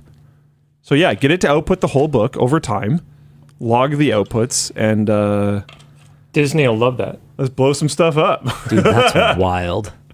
I think this is not a question, it's a request. I hope that somebody goes through the work of doing that, because I think you just immediately dunk this court case by doing that. Yeah, how would it know what the book says Well, no, what? No. if they didn't steal it? What? You haven't heard the topic, have you? Yeah, just reproduce the whole thing. Maybe write an 8th one. Dan? 8. Anyway, that's, I think, all I have to say about that. Floatplane chatter asking if Dan is hallucinating because he's an AI. Could be. I can't do M dashes in person. It sucks. The show is brought to you today by our sponsor, Rove Lab. Are you a shower rather than a grower? Other way around. Or wait, Other way around. are you a... Don't... Are you a grower rather than a shower? Rove Lab is a grower, and their modular M1 sofa proves that size isn't everything. They get shipped to you in a box that's a lot smaller than you would think, and they quickly expand into a full-sized piece of furniture, or pieces. But the assembly is easy. No more Allen keys or overcomplicated instructions. Just unpack it, wait for it to take shape, Velcro or zip, they actually zip together. Zip them together and ta-da, there's a couch in your living space. Plus, it's made with their patent-pending Smart Foam, which is designed to feel even more comfortable over time while remaining mess-resistant and easy to clean. They're great for any home or studio, really shining in apartment buildings. No more calling a friend to help you move a couch up 20 floors. And it even comes with a 100-day risk-free trial period, along with a limited lifetime warranty for peace of mind. So treat yourself to comfort in a box with a Rove Lab M1 sofa. Use our link in the description to get up to 60% off for a limited time. The show is also brought to you by Proton. Ah, yes, email. A great method of communication, but also a bad actor's dream tool. So your regular emails may seem secure, but do you really know exactly who has eyes on your conversations? With Proton Mail, you get a whole slew of privacy and security features, like tracker blocking, password protection, and link click confirmation. They also have advanced phishing protection because, data breaches, not fun for most people anyway. You missed it. It's also designed to complement their key feature, end-to-end encryption that's so secure that even Proton isn't able to see your mail. Proton Mail is part of Proton's larger suite of products, all focused on privacy and keeping your data where it belongs, only where you want it to. So head over to proton. So head over to proton.me/WAN or click our link in the description to sign up for free or get up to 30% off their paid plans. The show is finally brought to you by Thorum. Hey Luke, what's your favorite band? You're wrong unless you say wedding band. This is really awkward now. Is it? Thorum makes sick-looking rings with exotic materials like World War II rifle stocks. That's not what it says at all. It says right there. This is really awkward now. Ethically sourced antlers, and even genuine meteorite. Each ring is handcrafted with love, just like Thorum's origin story, when founder Caleb Martin couldn't afford an engagement band for his now-wife Steph, and made his own. Based. That was in 2012, and now Thorum has over 10,000 five-star reviews. And with the weather clearing up in summer, now's the perfect time to write the next chapter in your story with your significant other. Each purchase of a Thorum ring comes with a free silicone activity band, an American walnut wood ring box, free worldwide shipping, and a limited lifetime warranty. So head over to Thorum.com and use code WAN to get 20% off a unique ring today. And they have all kinds of other products as well, so you guys can check that out on their site. You know what? Your favorite band thing? My answer for what your favorite band was for a long time was really obvious. It was Blink-182 for like ever. I mean, that's a pretty legit response, I think. A friend of mine sent me a screenshot. I was more of an ICP kid, but, Blink-182 is valid. Were you? More than I'd probably like to admit. Like legitimately? Yikes. They're so sweet. They're like the best. They're the best group of people. All right. Dude, I dropped the intro to an ICP song in the live stream yesterday just to see if Elijah would have any idea what I was talking about. Like, one person in the entire comment section had any idea what I was talking about. That is insane. Yeah. That's the least thing I was ever going to expect out of your mouth. What? No, I'm not surprised at all. ICP? He would definitely fit into that crowd. Yeah, he's very sweet. I laughed at you. I did like some of their songs. But yeah, Blink-182 is my favorite band for like ever. One of my friends sent me a screenshot recently that showed, what was it, like classic music, something like that, on like a, song selector thing. And it was Blink-182. Classic? It was something, I don't remember. Golden oldies. Let me find it. Let me figure out exactly what it was. I'm old now. Classic alternative? Like what is? Yeah, let me. Like what would Blink be? I'm gonna dig it up. That's a huge yikes. It crushed my soul a little bit. Oh, did he even send it here? Yeah, I think classic stations are like. People are asking me what a juggalo is. Oldies. I don't know. Oldies. But I do know that he walks through the streets winking at freaks with a 2-liter stuck in his butt cheeks. Yeah, see, I remember that line. But yeah, oldies, look. Oh, wow. All the small things. Oldies. Wow. Huge yikes. Rough. Rough. All right. Yeah, a lot of the oldie stations, like the best of the 70s, 80s, 90s, and 2000s. For all you new fathers out there. Dude. Remember going to the club? Britney Spears toxic equals classical music now. Yeah, no, I don't think I can handle that. Spice Girls. I don't think I can handle that. Stop. Right now. Thank you very much. I don't get a ding for that! Fine. I'm still learning the new rubric. This is very difficult. All right. Do I ding? Do I not ding? Okay, what are we supposed to be doing? Oh, merch messages. We should definitely do some more merch Yeah, you want to hit us messages. with some merch messages, Dan? Yeah, sure. Well, wait, hold on a second. We still haven't done the rest of the announcements. Let's do a merch message or two first. All right. Hey, Dan the Man and the other two absolutely love the cargo pants. Have you seen an uptick in sales since the Shift Fashion review? Also, more colors of the new shorts planned? I don't think we've seen any impact on sales one way or the other since the Shift Fashion review. Still cool. Yeah. I mean, like I said, it's super neat that we're even in the same conversation as like global brands. I believe that the Creator Warehouse team has shot their video, sort of looking at some of what Shift Fashion said, responding to some of it. I haven't actually watched it yet. I think it's still in the editing queue, so that'll be coming up on Floatplane sometime in the next little bit, lmg.gg/Floatplane, and then it will also be going live on LMG Clips, which is where WAN clips go, just so that I think the optics of us responding on a paid platform would maybe not have been that great. So that's fine. So we're going to have it available for free. I don't know if it'll be up on LMG Clips forever.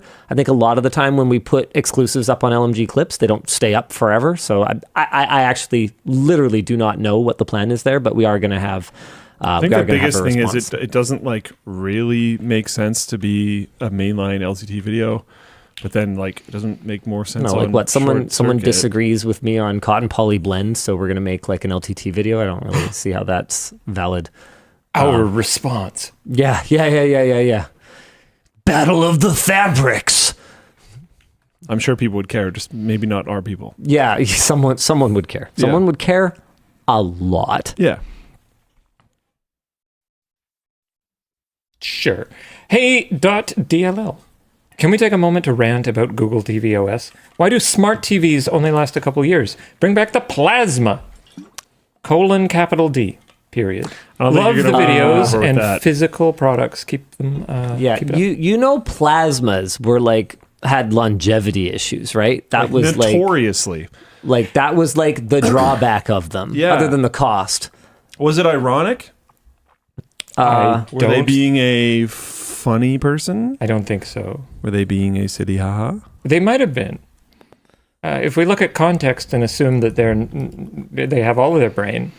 I'm actually not sure if I agree that smart TVs only last a couple of years either, though, because you can even if your OS goes out of date or gets like kind of laggy and unresponsive. Most modern smart TVs that I've interacted with have a mode where you can set them to fire up just on one of their inputs, and then you can just get like an Android TV box, and then you can just run that. That's how my C2 works, yeah. I feel like TVs have been pretty solid. I mean, until you break yours. That was not me.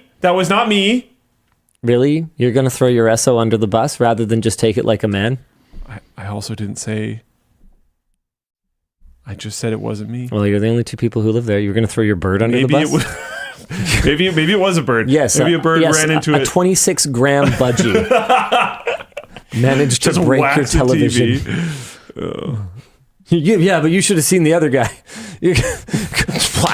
One of them got out trying to give medicine or something. I don't remember what was happening, but one of them got out in a bathroom, and it kept flying into the mirror lightly. It didn't have a lot of distance to really get up to speed, but it kept flying into the mirror, kind of bumping it, thinking that it could fly there. Couldn't.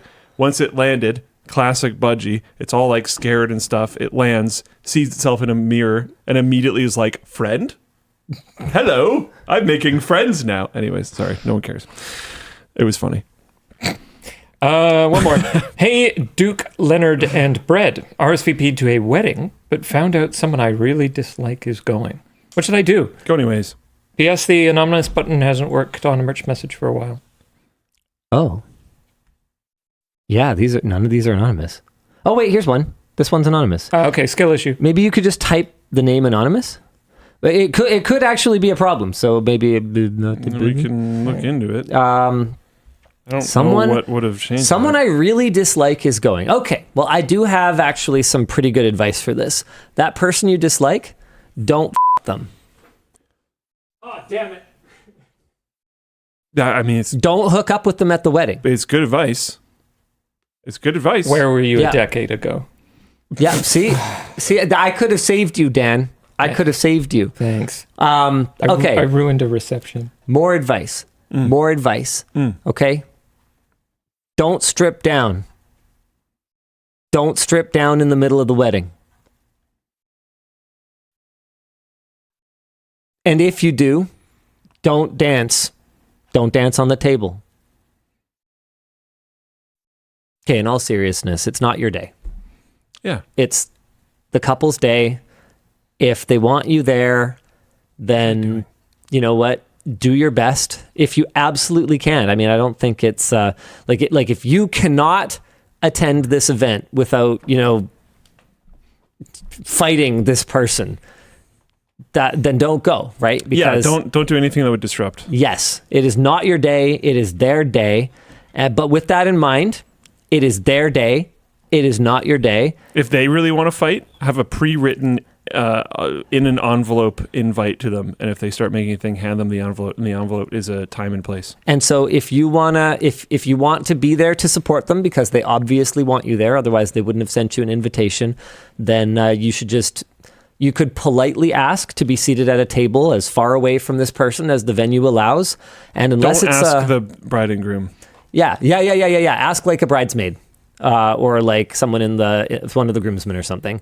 And if that absolutely cannot be accommodated because it's a super small wedding or something like that, then you have to make the choice that's right for you. I would recommend, if you are not able to attend, send a nicer gift, at least so you can show you were thinking of them. Drop them a note on the day, send them a gift that's kind of on the nicer side. Just make some effort. That's all. Don't be dramatic. Yeah. Oh, sure. Yeah. We can finish do topics. announcements, maybe? No. What are you doing? My job now? We're going to get yelled at so much. Sammy just appeared like Slenderman a second ago. So He did? What is he still doing here? He should go home. Judging you for not doing the announcement on time. There's never been a better time to subscribe to Floatplane. And here's 3 reasons. 1, tons of amazing content exclusives coming up. We have an upcoming Linus and Taryn, our CEO, interview to mark Taryn's 2-year anniversary on July 1st. That dropping the same day. Oh, okay. So that's coming out on the same day as his 2-year anniversary. We also have Linus reacts to awkward staff interactions. So we shot that ages ago. I've actually talked about that on WAN Show. That was very uncomfortable for me to watch. I was watching people describing their first time meeting me and how awkward I was. We also have I spent 24 hours with Linus in Taiwan Fake vlog. news. The last 2 are coming out during Lime Day.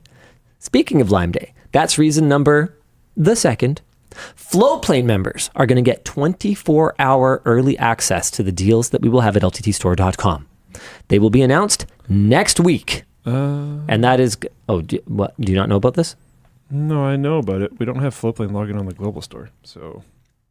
Okay. Luke's going to send a quick message. Yeah. We will figure out some stuff. And finally, number 3 is early access to Scrapyard Wars. We don't have a set date for the first episode, but like last year, each episode will be available early on Floatplane, and each episode will contain extras on Floatplane. A basic $5 tier will net you all of these, the amazing exclusives already out, like the scrapped original transparent screwdriver from a year ago. What is this? Scrapped original transparent screwdriver from a year ago. What am I looking at? Oh, that's our Shopify 1 million orders thing. Is this... Oh, yeah, okay. Yeah, there you go. He's doing screwdriver things. And I think there was one other thing. What am I looking at? Dennis Prank extended scene. Okay, yeah, cool. So that's a brand new exclusive that just went up. You can also hang out in the Floatplane WAN chat. So don't miss out on any of this by going to lmg.gg/floatplane. Evil Fuzzy asks, what about the $3 OG subscribers? Yeah, of course. Don't worry, we got you. All right, topics. You ready for a topic? Yeah. Tesla has launched Robotaxi, kind of. Last Sunday, Tesla launched, sort of, its highly anticipated Robotaxi service in Austin, Texas. This launch included a limited geo-fenced area of Austin that has been thoroughly mapped by Tesla, and it was available by invite only. So we've got a link to the geofenced area, and then we have a Google Maps link for reference. So I'm just going to pull these up here and screen share with you guys. So here's Google Maps, and here is the Tesla area. Wait. Okay. Oh, wow. Is that as small as it looks? It's not all of one city. Oh, it's not. Well, dude, it's not even close to all of one city. It's like, yeah. Okay. What are the city limits? Of What am I even looking at here? So here, a map. where's the 290? Okay, why am I looking at these layers? Okay, so Lakeshore Boulevard is here. Why am I having such a hard time with this? Did I zoom in on kind of the wrong spot? Uh-oh, I think I might have lost it. Here it is. Okay, I think I got it now. So basically, it's just along... It's just along here. Wait, why is the 35 not labeled here? Okay, what is this one? Is this like 71 or 290 or something? What is this? Okay, I'm so confused. Oh, here's the 71. Oh, okay, no, it's a little bigger. It's a little bigger than I thought. Okay, here we go. So the 71 here, where it converts to the 290, that's right here. There we go. We've managed to map this out here. And then it kind of goes up to here and kind of to here. So it doesn't make its way into Rolling Wood here. So that's, wow. So it's this little chunk of Austin right here. Cool. Can we see it? I mean, that's something, right? That's kind of something. So if we go to the satellite view, yeah, I mean, oh yeah, okay. I was gonna say, I mean, that's most of the like populous areas, but Austin's a really big city. Wait, this isn't still Austin, is it? No, it can't be. How big is Austin? Yeah, okay. Neat. So that's cool. A number of kind of pro-Tesla influencers received invites for the service, and Tesla has not stated when the service will be available to the general public. The trial includes 10 to 20 Model Y vehicles that have a Robotaxi decal on the side of the vehicle, and cars included a Tesla-employed safety monitor in the front passenger seat that can react to dangerous situations by pressing an emergency button. Got it. All fares within the service area were set to a flat $4.20. Nice. And there are multiple videos of passengers live streaming their experience from start to finish. There were some issues with one passenger finding their Tesla at the pickup location. There were some issues with passengers finding their Teslas at the pickup location. This is like Pokemon hunting, one person on Herbert Ong's livestream said, but it's like Robotaxi hunting. And the riders were asked by the safety monitor to show identification when getting into the vehicle. Once seated, the rear screen instructs riders to fasten their seatbelts and presents a Start Ride button. Because riders booked the car through the Tesla app, their preferred music app is available on the rear screen with playlists and saved tracks. That's pretty cool. The rear screen also includes buttons for support if you ever need assistance or pull over to end the trip early. Most riders described their trips as smooth and uneventful, although there are a few clips where less than perfect behavior was caught. So Dan, I actually need your help for this bit because we don't want to watch these videos on the WAN show because that would be rude. So what we're going to do instead is we're going to link everyone and we're going to have a little watch party. Yeah, so if you could link them to the first one first, we're going to start watching together. So Luke, do you want to load it up? Sure, one sec.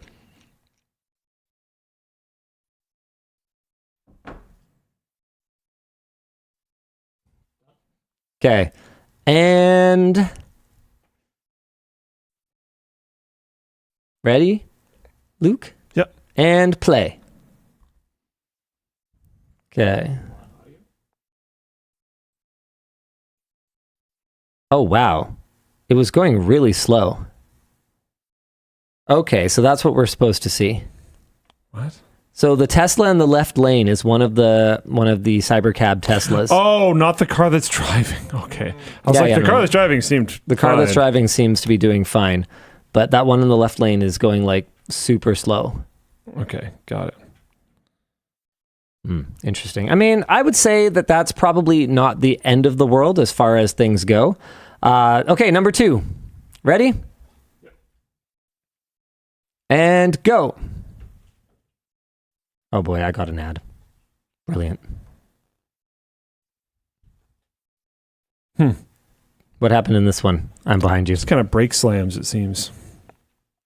Oh, wow. I don't have audio, but I think that's what happened. Yep. Just for reasons. I mean, okay, again, I'd rather it, stop for reasons rather than accelerate for reasons. So that's something. Number 3 is a safety monitor intervening for a UPS truck that is backing up. So we can see this is from Dave Lee. And it's going. And this UPS truck is coming. Here it comes. Here it comes. We're chilling. We're chilling some more. We're just going to chill here. These are the kinds of edge cases, though, that are the reason that I just... But it cuts to the outside when it drives away? Yeah, but the safety monitor doesn't appear to be in the passenger seat anymore there. So he's driving. I'm going to double check. That's sure what it looks like to me. I'm going to zoom.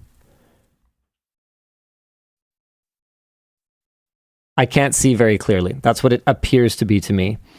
And then we've got another one that is definitely parked in a parking spot for drop off. Let's have a look here. So that's number 4. Oh, wow. Sure. Wow, is that a handicap spot? That it's like not in at all? I was watching the other one still. Okay. Sorry, Wow. I'm trying to figure out some stuff. Okay. And you know what? Grand scheme of things, these are all pretty small issues. I'd be interested to see, Yeah. like, for the amount of rides that they did and the duration of it. Like what the intervention rate is? And like those types of failures, and then look at humans driving in the same area for the same amount of time and the types and severity of the problems that were caused by them. Now, I do agree. I fully expect if we're going to have some robotic thing driving, I'm not okay with it having the same amount of problems that humans have, especially because like something has to be responsible and all that kind of stuff. Yeah. But I am still interested just purely in what those stats are.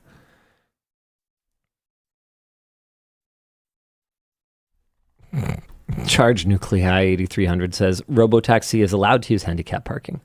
The driver has no legs or head. That's pretty good. Okay. That makes sense. Discussion question. Yeah. Would you use a service like this in a well-mapped area? Do you think there is opportunity for this to work in a busy or challenging environment? Waymo. Okay, but let's not. I'm going to tweak the discussion question a little bit because Waymo very clearly has the lead here. Yes. They are actually operating unsupervised.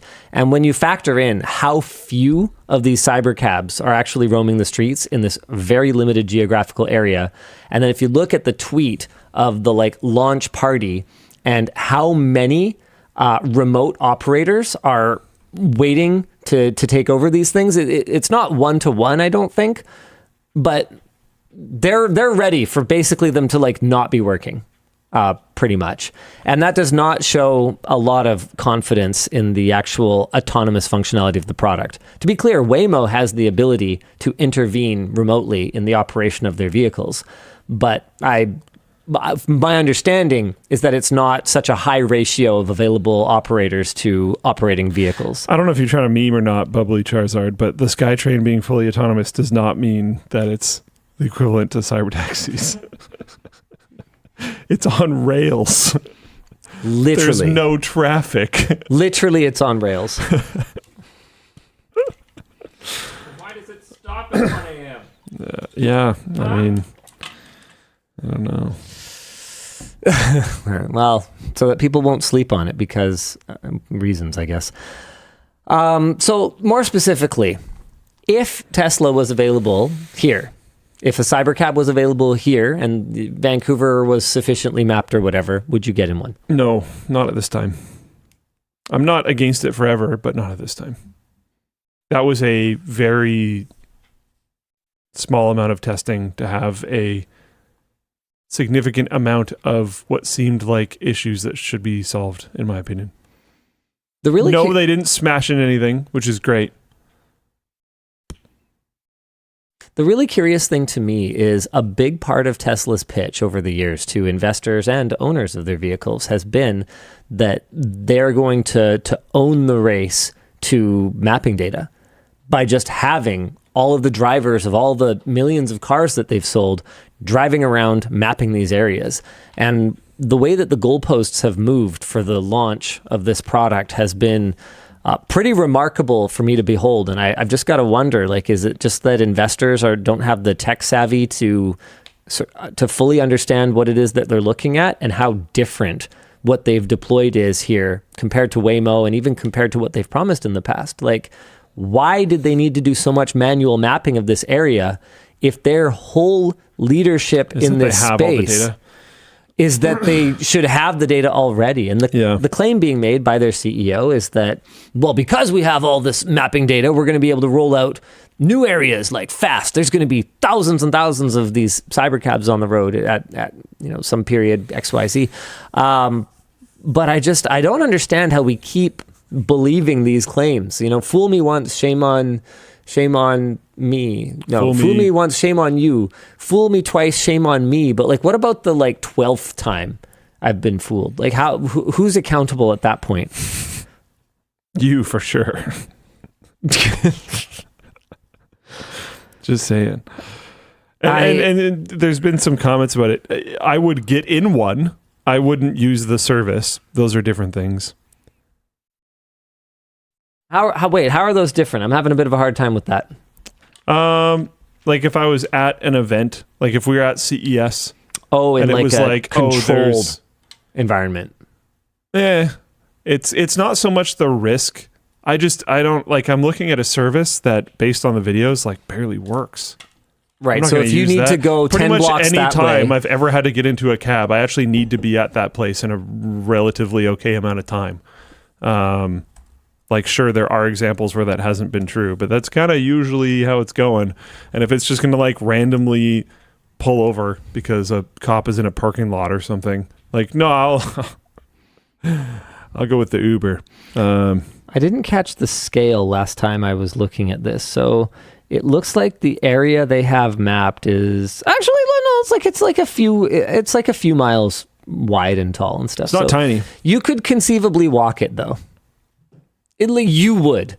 You probably wouldn't, but this man walks. Like he'll walk an hour. I do them walks to go somewhere, especially if I'm in a place that I like. Yeah, so I'm gonna drop a dot right here, and then I'm gonna get directions to like kind of a dot like over here. Yeah, Lucas said you wouldn't call one, but if your friend calls one, you would use it. Yeah, like I'm not gonna not get in it on principle or something. You could walk across the area that they have mapped in on the order of like an hour and something, but in less than 2 hours. Where were we when we? Can you say? It looks like it anyway. If I manage to find the right spot again. When we did the gamer house, the LAN house. We're allowed to say the city we were in. Yes. Where were we? Was it Austin? I think it was Austin. Yeah. Then I probably have. Fair enough. Ooh, my back. Oop. All right. What do you want to talk about next? What do we got? Riot Games. Nope. Sure. No, I'm down with it. Riot Games announced that they are opening up betting sponsorship opportunities for League of Legends and Valorant esport teams in the Americas and EMEA.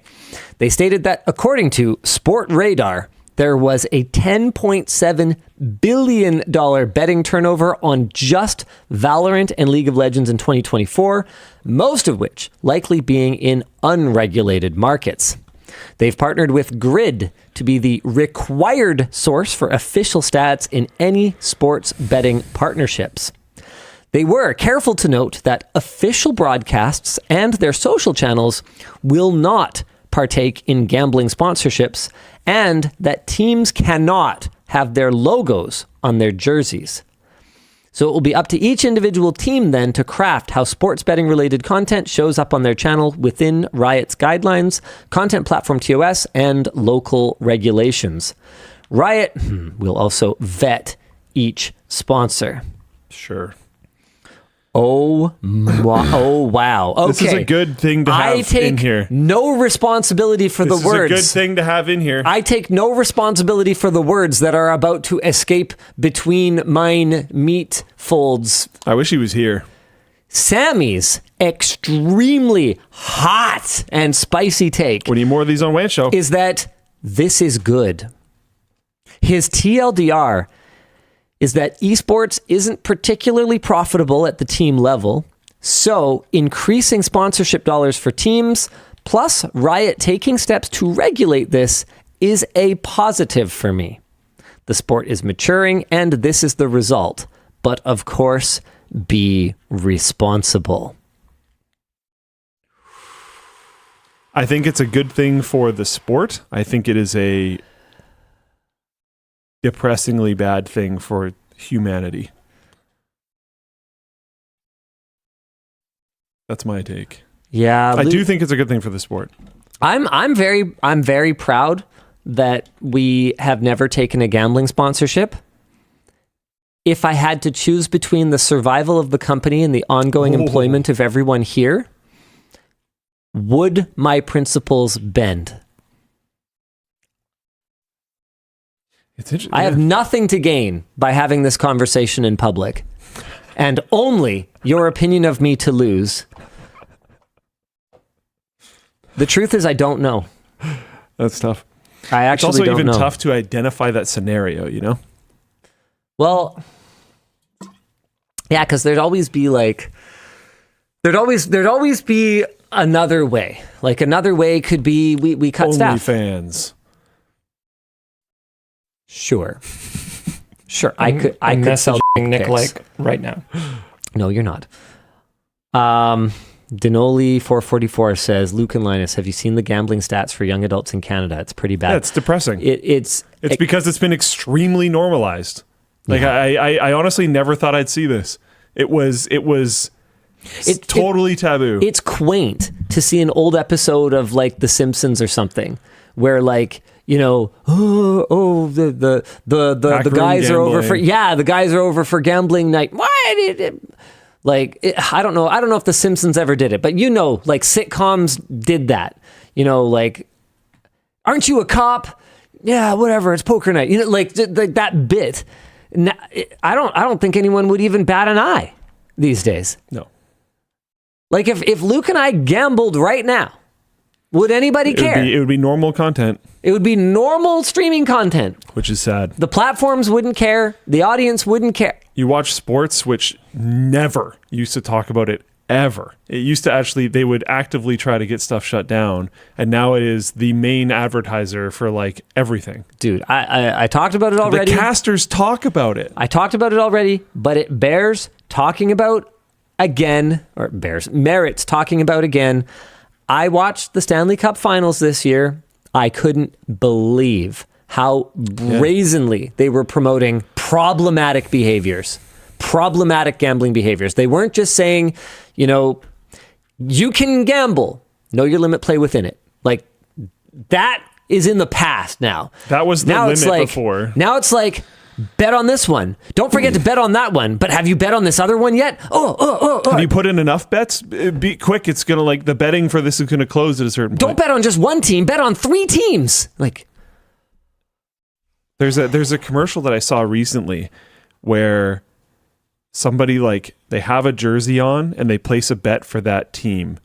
And then their like friend comes over and they're wearing a different jersey. That's the one I'm talking about. That's a horrible commercial. That is awful. a terrifying commercial because it is promoting stupid betting habits. Yeah, just betting at any time for Like, any reason. For any team, Constantly. no research, no thought process, betting based on the most recent random thing you saw. That is what they're promoting. It's horrible. It's actually so bad. God, it like ruins people's lives all the time. And I don't understand. It's so weird to me that so few people hold this opinion now. It's so odd to me. Like, is this me just being a boomer? These two messages. All these young kids and they're gambling. These two messages are back to back in Floatplane chat. Trash Cat says, I'll do the other one first. It's the Frenchiest Fry says, my Boy Scout troop did a fantasy football competition. And fantasy football can be fun. It can be. But oftentimes there's money involved, and I think it's not a ridiculously wild take to say that playing for not money could lead to playing for money. Could, potentially. If you are the kind of person who is susceptible to be drawn in to that lifestyle. Right next to them, my younger brother got hooked on gambling and is like $10,000 in debt. Those two messages right there. Dude, I talked about how much I hated, especially after watching Mark Rober's video on how rigged amusement centers and arcades are. I hated how much those games were training my kids for gambling. Whenever we'd go into them. It's gambling with training wheels. It's kiddie gambling. Yeah. It feels like that whole. I think it's Nescafé. Do you know this story? Is it the wrong brand? There's a coffee brand that wanted to get into Japan, but yeah, you know this story. There's a coffee brand that wanted to get into Japan, and they worked with somebody or did some market research or something, and found that nobody in Japan likes coffee. They all like tea. So they started introducing like kids' candies and stuff that were coffee flavored, so that the kids would get used. It was Nescafé. I don't know. It was someone. The kids would get used to the flavor of coffee, and then they kept doing stuff like that. And now coffee is like an enormous industry in Japan. They got into Japan not by convincing the adults that it was good. They got into Japan by Nestle owns Nescafé. Yeah, okay, that makes sense. Great. By like effectively advertising to children through getting them used to the flavor. Coffee psyop. So these little like, oh, it's kind of gambling, but it's not really, and it's for kids, is like definitely to get kids more into gambling when they're older. That's for sure a thing. That's one of hot takes coming back to WAN show. I'm excited. This is the whole thing about why I don't balk as hard at the Nintendo game price increase. Because if I'm trying to think, if I had kids and I had to give them a game, I would much rather give them older games or games that don't have microtransactions in them. I'm going to dump some cold water on that. Sure. There's literally gambling in Pokemon Blue. Yeah. Okay. It helps that also you like just lose. Also, I would say that oh man. Is Nintendo super gacha? I don't think so. They'll milk you. They'll sell you amiibos. They'll sell you 2 copies of literally going back to the Game Boy. They would sell you Pokemon Blue and Red and a link cable. King of the milkers. They'll milk you. But they're not super gacha. Apparently they have gacha mobile games. Oh. You can't count on anybody. You can't count on anybody these days. Dang, that's sad. That sucks. But yeah, I mean, I think there's value to trying to avoid these things. But it is weird to me. There is anti-gambling is like not that big of a thing anymore. Like everybody just gave up. And it felt like everybody just gave up at like the same time. It was weird. I feel like Twitch just like made it super mainstream. You know what? Oh, back to what you were saying about Nescafé and the candies and stuff. That's actually something that blew my mind about McDonald's strategy. Like, McDonald's has been struggling. They've been closing stores. Broadly speaking, I don't know if they like had a good quarter last quarter or whatever. The worst rebrand in the world. But they've basically, as far as I can tell, lost their mojo back when I was making the transition to adulthood. Remember when they brought in, they got rid of the fun kid-friendly restaurants with play places, and they made them and they brought in McCafe with the green and the brown, and they just tried to be Starbucks. And it's like, and something that I've been trying to figure out for basically my entire adult life is what the hell were they thinking? The only reason that anyone I knew ate McDonald's was because they ate it as a kid. And my kids don't even like McDonald's. But I will say that the occasional McDonald's we went to when they were young, and they still had more of the ones that had like the play centers in them and stuff, they enjoyed going there. McDonald's figured it out like decades ago that you just wanted to associate the flavor of McDonald's with happy family memories, and you'd be hooked for life. And then they were just like, you know what? Cartoon characters that appeal to kids? No, forget it. Adults have more money. We should appeal to adults. Guess who buys stuff for kids? Are you crazy? Anyway. Good luck, McDonald's. Truthfully, I don't care about your success. Your food sucks. And yes, that is just conditioning. So much of marketing, Maori in Floatplane chat, is just conditioning. Is it Maori? Maori, I don't know. Shubhamg says, McDonald's is not a service company, it's a real estate company. Yeah, but I mean, what's the machine that creates the money to invest in real estate? Like you have to have an operating business. All right. Ooh. Should we talk about Dbrand's Kill Switch 2 case controversy? What does this say? Hold on. Oh, what are you doing? What am I looking at? That's awesome. This is sick. Is that current? It seems like it. See, like, that's sweet. Well, that's uninspiring, but... Well, yeah, why is fast food so much better in Japan? That looks cool. That's wild. All right. Make McDonald's cool again. Dbrand's Kill Switch 2 case has been under fire for having issues with Joy-Cons detaching when pressure is applied. Dbrand responded on Reddit with a lengthy post with a lot of focus on how the device is generally meant to be held. Uh-oh. They outlined that the issue stemmed from some manufacturing tolerances in the case for the Joy-Con controllers, and committed to dealing with any affected users.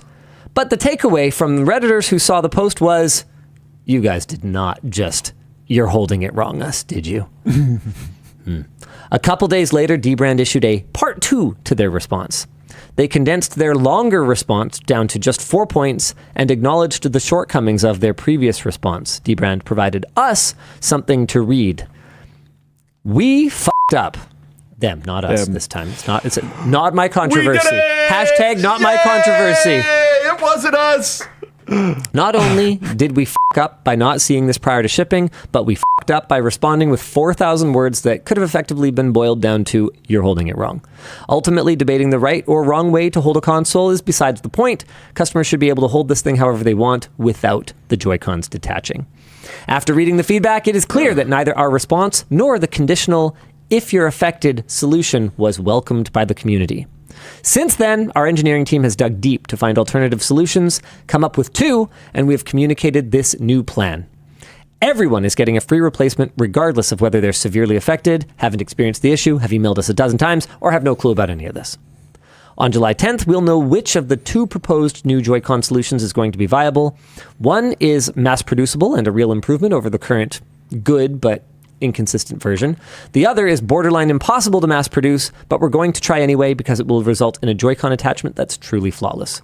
In You the can't end, say that and then not do it. That's so dangerous. in the end, we remain committed to candor, responsiveness, and when we f something up, making sure we own it and getting customers the right product. You, on the other hand, remain short.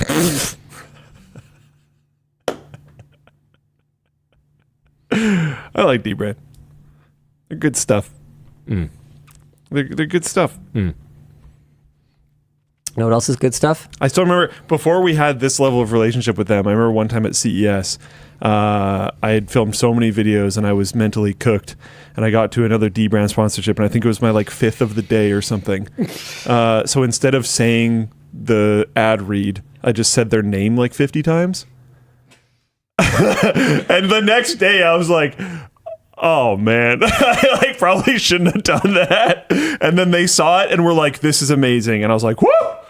All right, they're cool.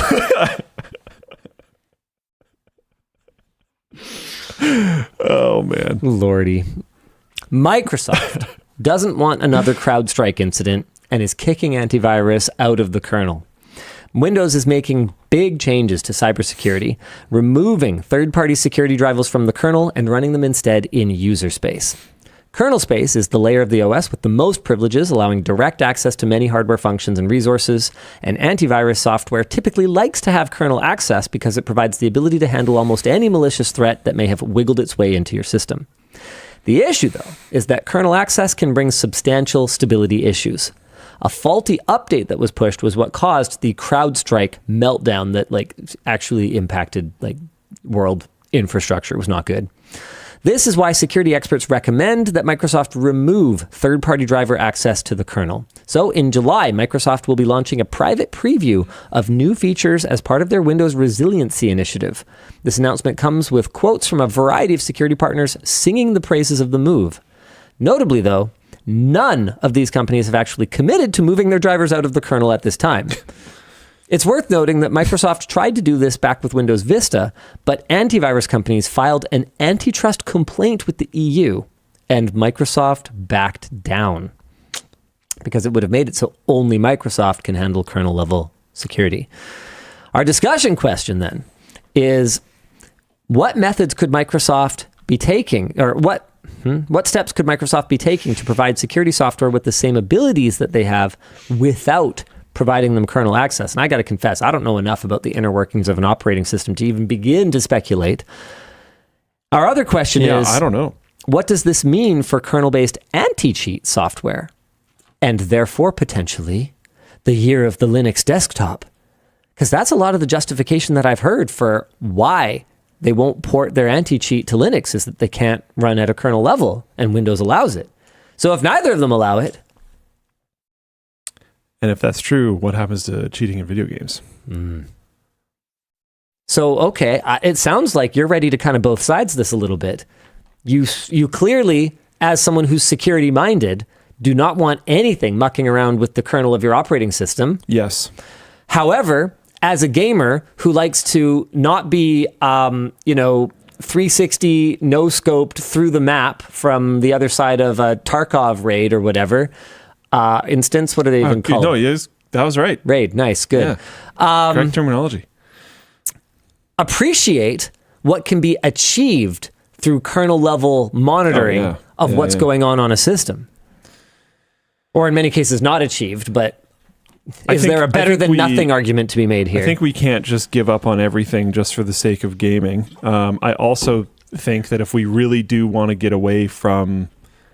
you can never completely get away from it, but if we want to try to get away from the incredibly rampant level that cheating in video games is currently at, like literally by far worse than ever, and there's a lot of evidence for this, I think we're going to have to...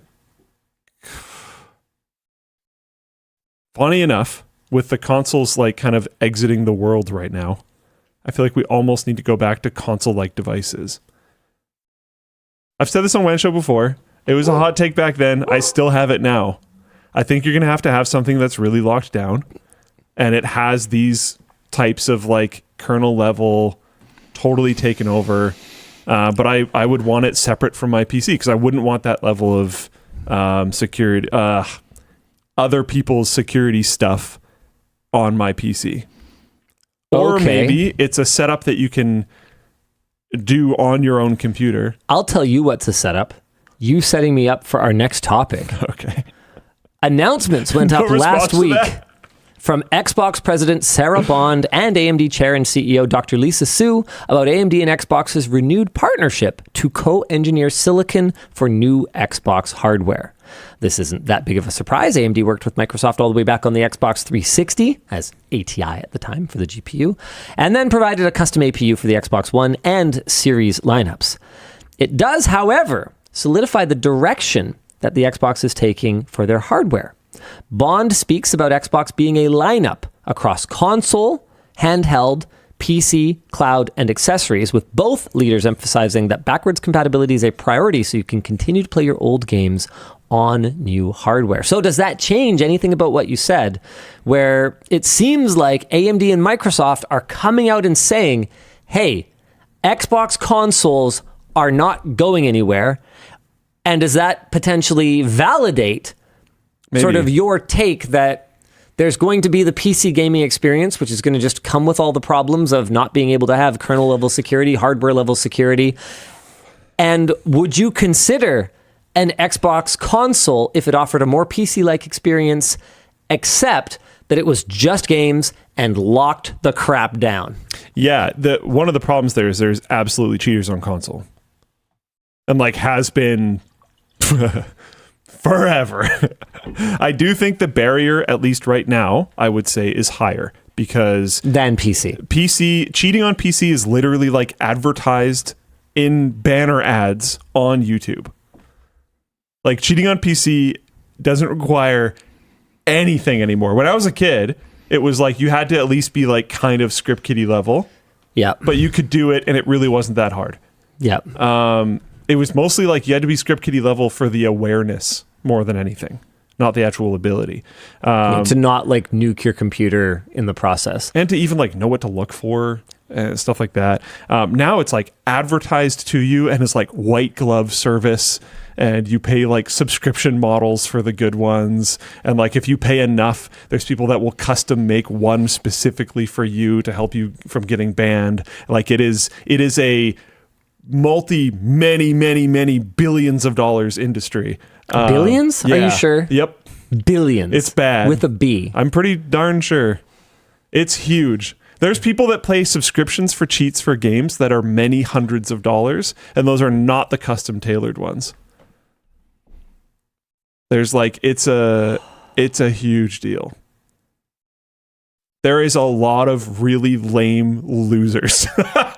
It's crazy. Luke wisdom tips It's here. crazy how many trash people there are. It's actually wild. Wow. Parallelogram in Floatplane chat says people be paying $20 a day for cheats that I know of. There's weekend passes. Like it's wild. Man. Is this a big part of what's driving how difficult it is to jump into a lobby and play online now? In my opinion, Are there just so many cheaters? There is an incredible amount.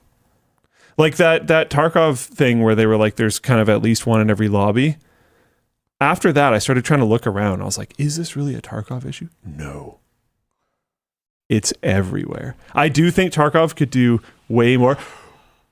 Okay, it's not quite the same thing. Yeah, but that's still a lot. I believe Tarkov could do a lot more. Adding replays would be huge, and they're not doing it. And I honestly think it's because people would see how bad the situation is.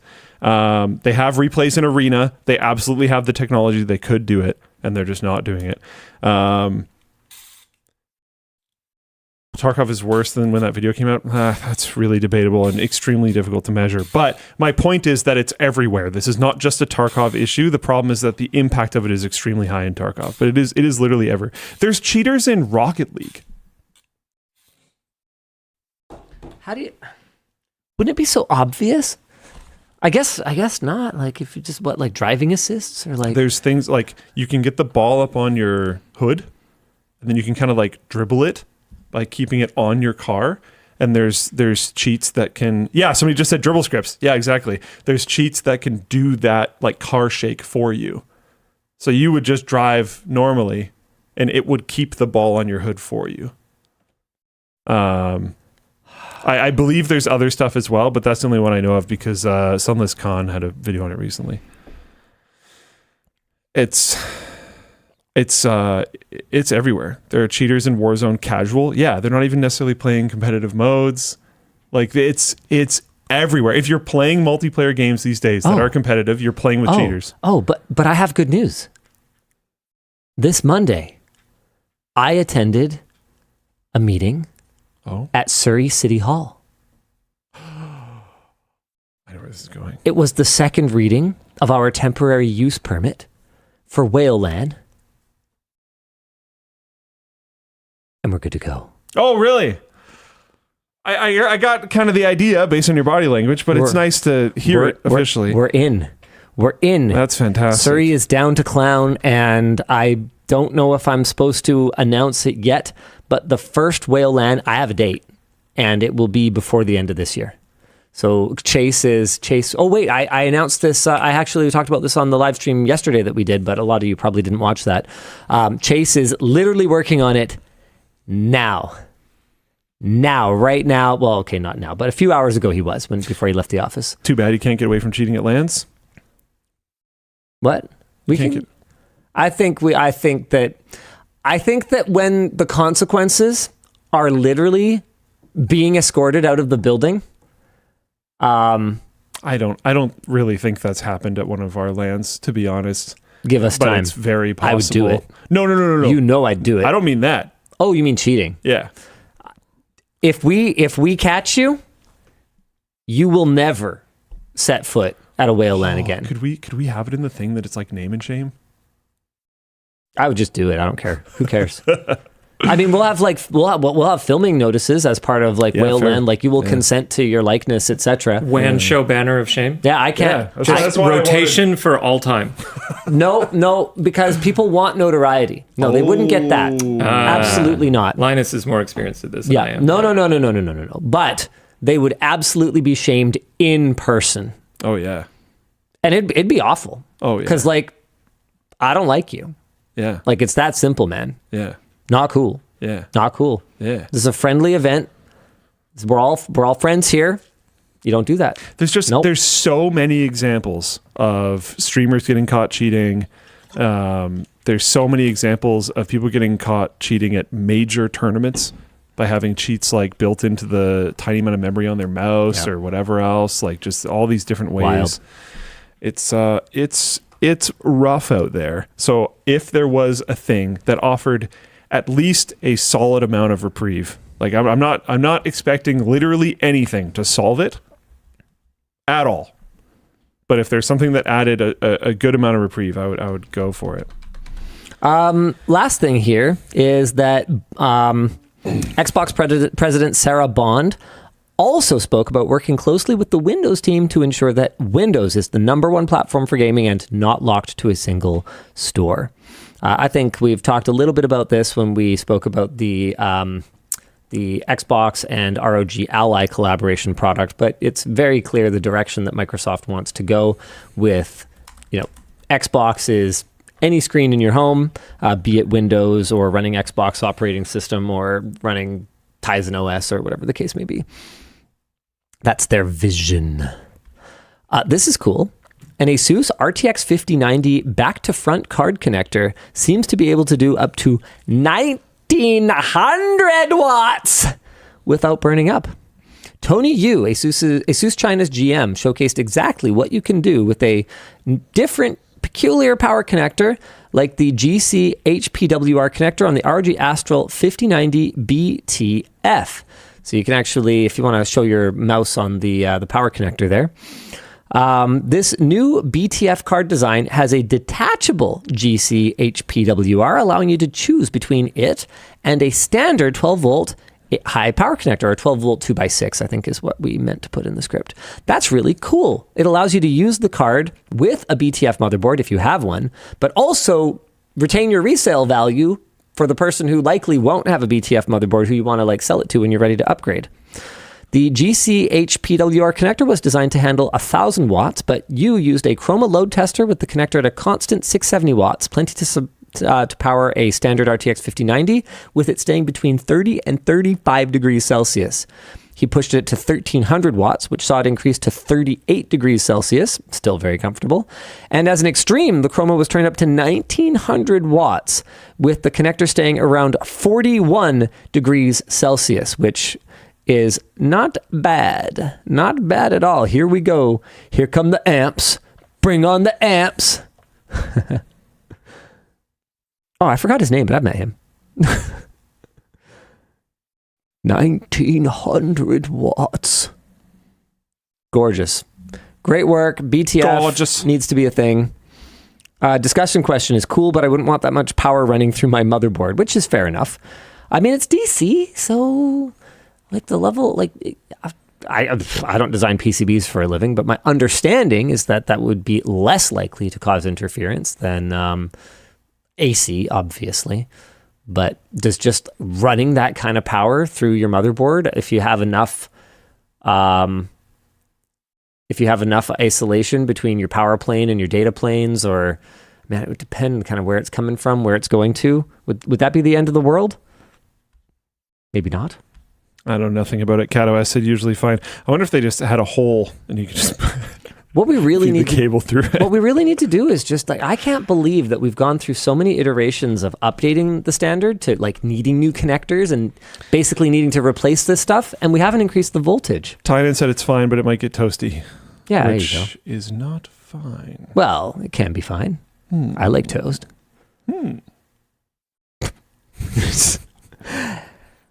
Finally, Xbox app merging all game launchers? ?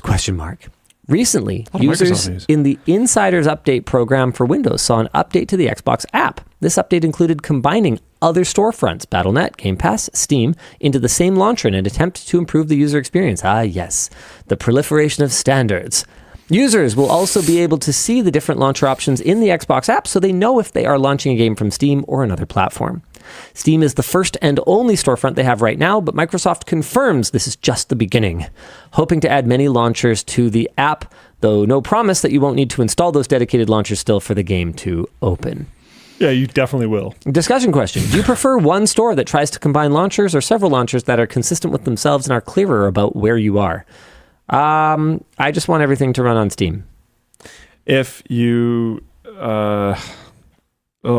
if it didn't require the launchers, you could have already done it through Steam, and you've been able to do it that way through Steam.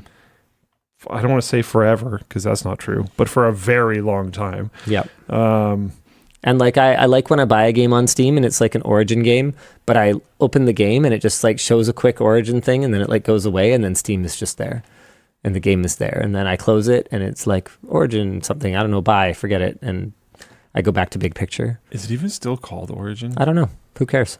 Me? Yeah, I don't need to know. Yeah. Cool. Linus, aren't we against monopolies? Asks M9 and G27. I love Steam, but we are against monopolies, but Valve is not a monopoly. Yeah, not at all, actually. Valve has real competition. They're just clearly the best one.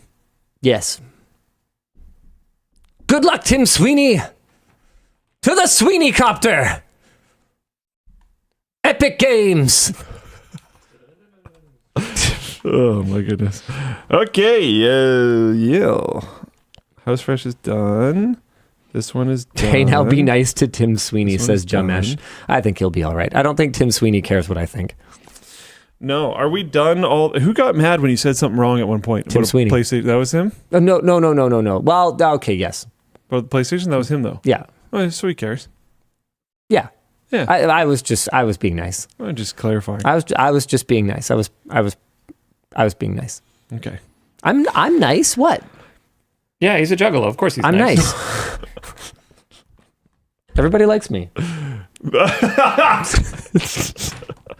Or they're wrong. Yeah. All right, hit me up, Dan. Is it time for After Dark? I think. By it the way, is. if you didn't migrate from Origin to EA app, you lose stuff. It's probably fine. Lose what? Yeah. Lose my copy of Battlefield 2. Have I, What are you even talking about? told the story on WAN Show about how I used to share my Origin account Yes. with the Russian hacker guy? Oh, that's sweet of you.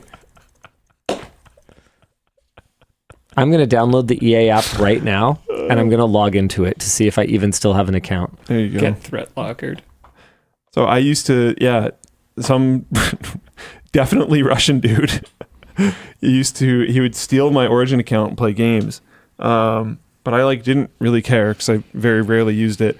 I can't install it because I'm getting in there right now. I'm getting in there right now. I can't install the thing. Just give me 2 He's seconds. Please request admin. I was already logging in. Did you press the button? Request admin? You mean login as administrator? No, send I request. don't even know what it is. Send request. Going as fast as I can. It's a good thing. It's a good thing that ThreatLocker is installed on my work machine. That is a good thing. It's not installed on all your work machines anymore. You shouldn't tell the people that. Now I'm an attack vector. Well, no, it is technically it is installed. Now look what you've done. No, it is installed, and I'm not actually pulling that back. It is installed. Okay. So much for being C-suite, Linus. Pfft.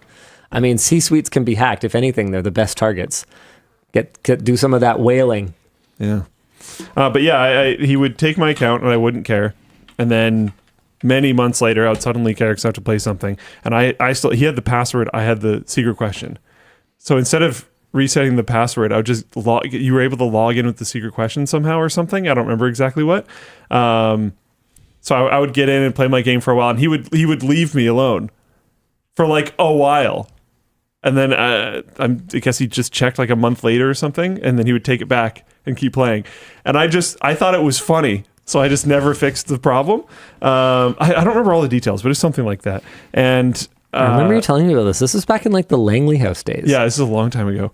And he added games to the account. So there was Football Manager and all this other random stuff. I was like, what are you doing? Why would you do that on my account? But then I just still never cared. I think eventually I was trying to play something and he kept booting me out over and over again. So I was like, all right, we're done now. And I officially finally fixed it. But did it start installing? Oh, you can now run this application. Run now. All right, let's see. It was fun for a while. Let's see if we can do this. Maybe he has your Reddit credentials. It's just being kind online. That's a good reference. Anyway, we can move on to our next thing for now. We don't have one. Yeah, just merch messages. It's after dark. Let's go. Yeah, Sure, that's what I meant. That's what I meant. Should we do super dark mode because of the glow? Sure. Oh, probably won't be able to see anything. We see it for a second. We can see it for a second. Okay. Sure. Okay, give me 1 sec. This physical button, I can do it. I got it. No, Dan's got the control. But he's actually. He's producer Dan. Yeah, but it's so how dare you closer to me. disrespect him like that? Wait, it's not glowing. Oh, these. Jesus, you're needy. Yeah. Doing it for the audience. Oh. There's What still now? a light, Dan. That one. Dang it, Bobby. It's not going to have any glow left by the time we actually get it. Yeah. Windows cannot access the specified device path or file. Computer so much. Wait, where's he going? I can't install EA app. Oh. He's cooking. Let him cook. Oh, launch the app. What the? It says it's already installed now. Seems like I don't think I can launch it. Seems like a you problem. You seem like a me problem. Sometimes. Got him.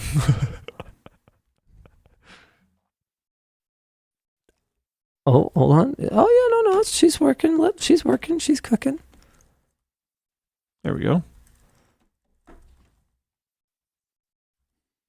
Okay. Keep me signed in. Okay. You know that? My username? Yeah. Yeah, why would I not know my username? It's just my email. Oh, okay, fair enough. I don't know my username for Origin, but I guess if it's just my email, it's probably fine. I think it's this one. Yeah, it's too late. Yeah, it's too late. We can't see our glowing table anymore because it's not charged anymore. Also, I don't think it's dark enough. Maybe the purple light is the problem? Yeah, the purple light's the problem. Oh, but they can't see it. Yeah, no, I can see it glowing, but they definitely can't see that. We could turn the lights back on, I They think. can kind of see it. This has gotten awkward at this point. They can see me. I mean, yeah, here. Why am hold on. I visible and not you? Maybe you're whiter than me. Oh, you have a white screen on your computer. Oh. So if we... Goodbye. Yeah, there you go. Yeah. Yeah. Okay, there you go. Okay, they can see it now. Nice. Our wrap partner D-Brand, who, by the way, also makes the glow-in-the-dark skin for my phone. And also not glow-in-the-dark skin. Yeah. This is our glow circuit skin, and it's all over the table. Okay, thank you, Dan. It's probably... That was wonderful. Well, that was worth... Yeah, it was. Debatable, but sure. Yeah, no, it was. What, you think they didn't enjoy it? I don't know. It's like the whole point of the show. Is it though? For them to enjoy something. Is it though? Yeah. Okay, WAN show after dark. Here we go. Here's the games that... Time to flashbang them. Here's the games that I own on EA app. Sure, Dan. Yeah. Whoa. Ooh, ouch. Whoa. I have free-to-play games, Apex Legends, and The Sims 4. Nice. I think. Oh, no, add to your library. So I don't have these, I guess. Okay. My library includes such hits as Battlefield 3, Nice. Battlefield 4, Nice. Battlefield Bad Company 2. Nice. So you stopped playing Battlefield at the correct time. I never played Battlefield. This is for benchmarking. Oh. That makes Stopped sense. benchmarking Battlefield at the right time. Yeah. Crusader No Remorse, a game that I have been meaning to play since I was like 9. Crisis 3, Dragon Age Inquisition, It Takes Two, which I actually own through Steam. Whatever this is. Nox, dude. Nox is sick. Super old school RPG. Plants vs. Zombies, Garden Wars 2, which I only own because of a Make-A-Wish thing where they wanted to play this, and I was like, okay, I'll buy this game. Surprisingly good. Yeah, it's actually pretty fun. Battlefront, Titanfall 2, which is because of you, but also just through Steam, and Unravel 2, which I actually just played with my wife, and we enjoyed it. It was fine. Yeah. Yeah, the story was, I didn't really understand, but apparently you're not supposed to. Yeah. So that's cool. Okay, hit me, Dan. Sure, I've got a few here. Hello, Linus, Wook, and Wan. Linus, have you seen the live-action version yet? And what are your thoughts? What? The live-action version. Not yet. I'm actively stressed about seeing it. The live-action show. How to Train Your Dragon 1 is the perfect movie. It is better than any other movie, except maybe The Incredibles. And I don't know. There's plenty of movies I love, but How to Train Your Dragon 1 is a perfect movie. Chat says it seems pretty good. Elijah said it was pretty mid. I don't know, man. I don't know. You loved it. Okay, that's something. But why do a live action? See, that's the question. It was already perfect. I would have rather they just did like a remaster with new textures and HDR lighting. You know? I agree. I don't like live action remakes. They're not even live action. That's the thing. The main character is still CGI. I was seriously wronged with the release of the Warcraft movie. That was a crime against me in particular. And then all of Hollywood decided that they were going to release worse versions of childhood classics by taking one of the most charming aspects about them and making them quote unquote live action. Okay, Livin in chat, is that Reese? Oh. Is Livin Reese? No, Reese is Dirt Wizard. Hold on. Livin is Pankrats. Pankrats, that's right. Okay. If I thought it was Reese, and I was going to be like, okay, because Reese and I are pretty aligned on movie taste so far, from what I've seen so far. He agrees The Breakfast Club is actual unmitigated disaster. Based. But Livin, Pankrats, I don't know how aligned we are on movie taste yet. I'm not saying your taste is bad. I'm just saying that maybe I just don't know yet. I don't know yet. Make sure that you're agreeing with the dude. narcissist, or you might lose your job. Oh, stop. Speaking of which, Clearly not a problem for me. movie night last Friday. Yeah? What'd you guys think? Last Action Hero? It was very good. I enjoyed it a lot. was way more surprised than I was expecting to be. I actually wasn't surprised, and I enjoyed it a lot. Yeah, no, that was sick. Binky Draws says the Dungeons and Dragons movie was awesome, though, and I agree. It was very good. I actually really enjoyed it. It really deserves a lot more than it got, and I'm very sad that people didn't realize how good that movie was, because it might not get another one, and that would be very sad. It wasn't super polished, but it was exactly what it was supposed to be. Yes. It was so self-aware. Yeah, it was great. And it was self-aware very appropriately. Because it was still a good story, still a good characters and everything, despite being self-aware. And that's what I love about Last Action Hero. What was the It other knows movie? exactly what it's doing. The other one you were talking about? Dungeons and Dragons? Oh, yeah. Yeah. No, that was Yeah. that was very good. So Last Action Hero is both an action movie and also a spoof of everything that made especially 80s action movies kind of cringeworthy and unbearable. So it does everything that they do to the nth degree, while also straight-faced being an action movie. I love it. And I hadn't even remembered the celebrity cameos at the end. It had everybody. It had Bill freaking Murray in it. Dude, the scene when Maria Shriver gives Arnold Schwarzenegger, the actor playing himself instead of Arnold Schwarzenegger playing the action hero guy, she gives him crap about talking about it, promoting his stupid restaurants on the red carpet. It's so meta, it's so good. It was really good. It was fantastic. I enjoyed it a lot. Anywho. More? Yeah, so I will see How to Train Your Dragon. But I'll probably... I don't think I'm going to bother in the theater. I think I'll wait and I'll watch it in my theater at home. Watch it on your phone just to give it an extra little... No. That's like a guarantee. You're making it lose. Yeah. I did that with Gladiator 2. I watched it on a plane on purpose. So I was like, Just I'm to not going to like disrespect this. it. I'm not going to like this. And then I hate watched the whole thing and got to the end and was just mad. Yeah, I watched that at home and was incredibly upset. I loved Gladiator 1 so much. And That was an incredible disaster. Bimmy Zoontown says load it on an iPod video and watch it there. Yikes. Yeah, Kindle. Yikes. Okay. Hey, LLD, would you consider doing other transparent products, such as a transparent backpack for security checks? And how long did it take to prototype the transparent driver? 3 years. So we're interested in other transparent products, but I can pretty much promise you that we're not making Priss's raincoat from Blade Runner in backpack form. I can't think of a material that would be clear enough to really see through, but also robust enough for us to be confident making a backpack with it. So Triton? Well, it's rigid though. Yeah, would you really want a rigid backpack? There's plenty of them. You put cats in them. They're They got definitely a little thing. domes. They are a thing. Isn't that Fjallraven backpack fairly rigid, and that was incredibly popular for many years? Oh, hi, Josh says you literally ride a motorcycle. Okay, all right. Okay, it's not I guess you can completely strap a rigid. luggage to your back if you really want to, but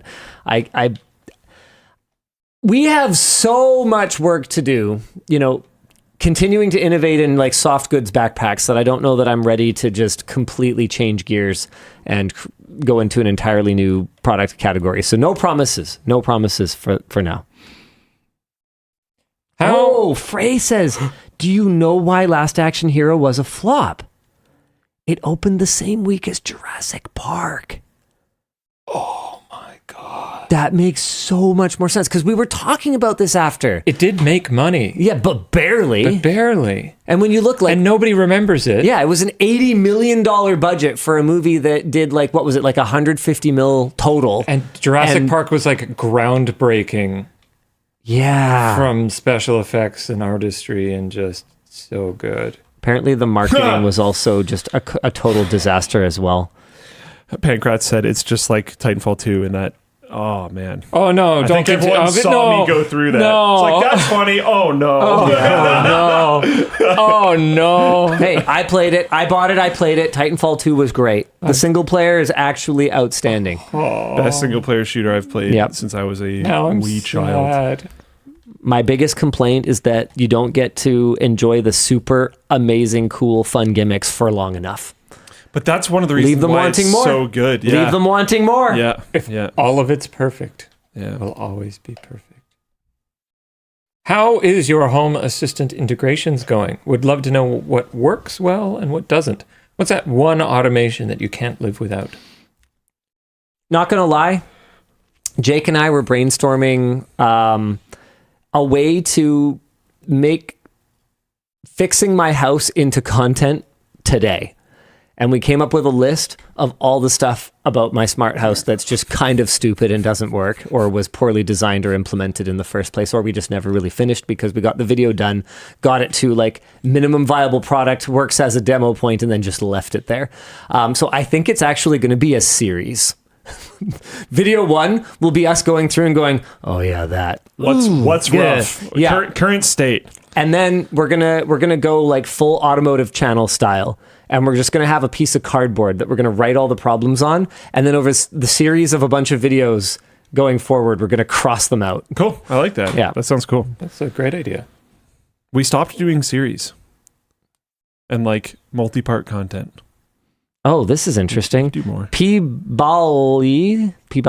P-Ball says, fun fact, the animated Anastasia movie did worse because Disney re-released The Little Mermaid in theaters at the same time. I wouldn't put it above Disney to pull a move like that. I don't know if that's true. That's allegedly, but I wouldn't put that past Disney. My lady ruined her own proposal. Should I redo it? If so, should I choose a new location? If it's ruined, you should redo it. As someone whose proposal was ruined, not by the lady, but by myself, I can tell you from experience that you will never hear the end of it. You might not hear about it often, and it might be in good humor, mostly. But she will remember it, for better or for worse, in sickness and in health, till death do you part. So, yeah, I'd probably redo it. If I were you. Cheers, guys. Loved the video on MBX Mark II for your home systems. How often do you find both change cases as part of an upgrade new builds versus reusing or favorite sentimental cases? Sorry, this Just is read a it little yourself. It's easier. This is a little hard to parse. How often do you change your case There when you you go. upgrade versus Beat me to it. reusing a favorite or sentimental case? My situation is not really fair for this. I have kept the case. Yeah, I've advised a lot of other people to keep their cases. And in builds that I've kind of like worked on, I've kept the case. For me, it's like not really fair because of our deal that seems to come with cases. Yeah, he gets new computers in perpetuity, I guess. Yeah. It doesn't say how often. You offered it. I could do nothing No, for there is 45 years. There is part of the clause. Is there? Yeah. How often do I have to do it? It's not a timing thing, but it's a keeping it in pace with yours. Really? Yeah. It's not supposed to be the same. You were just that narcissistic back then.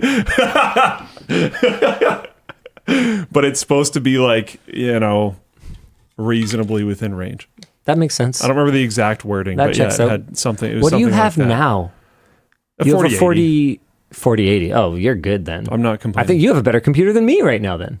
Maybe. I'm not yeah, complaining. I have a 7900 XTX. Probably about on par. Pretty darn close. Pretty similar. Yeah, yours is better in ray tracing, which I don't think you use anyway. So Nope. Cool.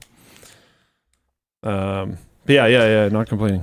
As for me, I have changed my case very few times. I had an Antec LAN Boy. That was my first Nice. custom computer case with the Smart Blue 350 watt power supply. So that's what I had. I upgraded that to an Antec P160. I got an NCIX didn't carry the P160W, but they did carry the windowed side panel replacement. So I had an extra non-windowed side panel. It was a really cool windowed side panel. Instead of being flat, it had these these ovals in it. Here we go. I don't know. They were kind of cool. They were like stylish indent things. And like the locks for the side panel were indented into it. cool. So you couldn't just like put a window on the regular case. You had to get the stock window. It looked really sick. So I had one of these. I swapped out the LED color in the front. So mine, instead of having blue LEDs lighting up these little front mirrored bits, I swapped them out for green. I had a cool AMD inside UV reactive logo in the bottom. I rattle can sprayed the inside black. What other modifications? I had a fan controller in the front. I think that's most of it. I had a cool UV green transparent acrylic cover for my power supply, and then I had UV green sleeving for my power supply back when I had this build. Anyway, from there I think I went straight to the TJ07. Yvonne bought that for me. That's how you know she's a keeper. She gets you like a sick computer case. And then I still have that. I kind of still want to do a build in it one of these days. And doing that unboxing of the murder box made me want to do it even more. Heck? Yeah, that was a thing. I was walking through the lab and was like, 3 pallets of murder boxes. I mean, MBX2 or whatever, whatever they ended up calling them. Wicked cases. They're the TJ07, but refined, perfected, you might say. Yeah. And then from my TJ07, I went to my rack mount case, which I have, like for like tech influencer or whatever, I have kept for an awfully long time without making anything other than like slight quality of life modifications to. I love it. It's perfect. My computer sits in my rack. I never look at it or think about it other than when it's broken. And maybe that's kind of lame. I do want to do a really nice build for the theater room. You need something for the theater room. And I want it to be like dead quiet. Like silent. Yes. Maybe even silent and deadly. Oh. Yes. One thing I kind of... One button is a power button. The other button ejects a knife. I mean, why a knife? You can only kill one person with a knife. If it ejected a grenade, that would... sort of true. Okay. The Pin pre-pulled.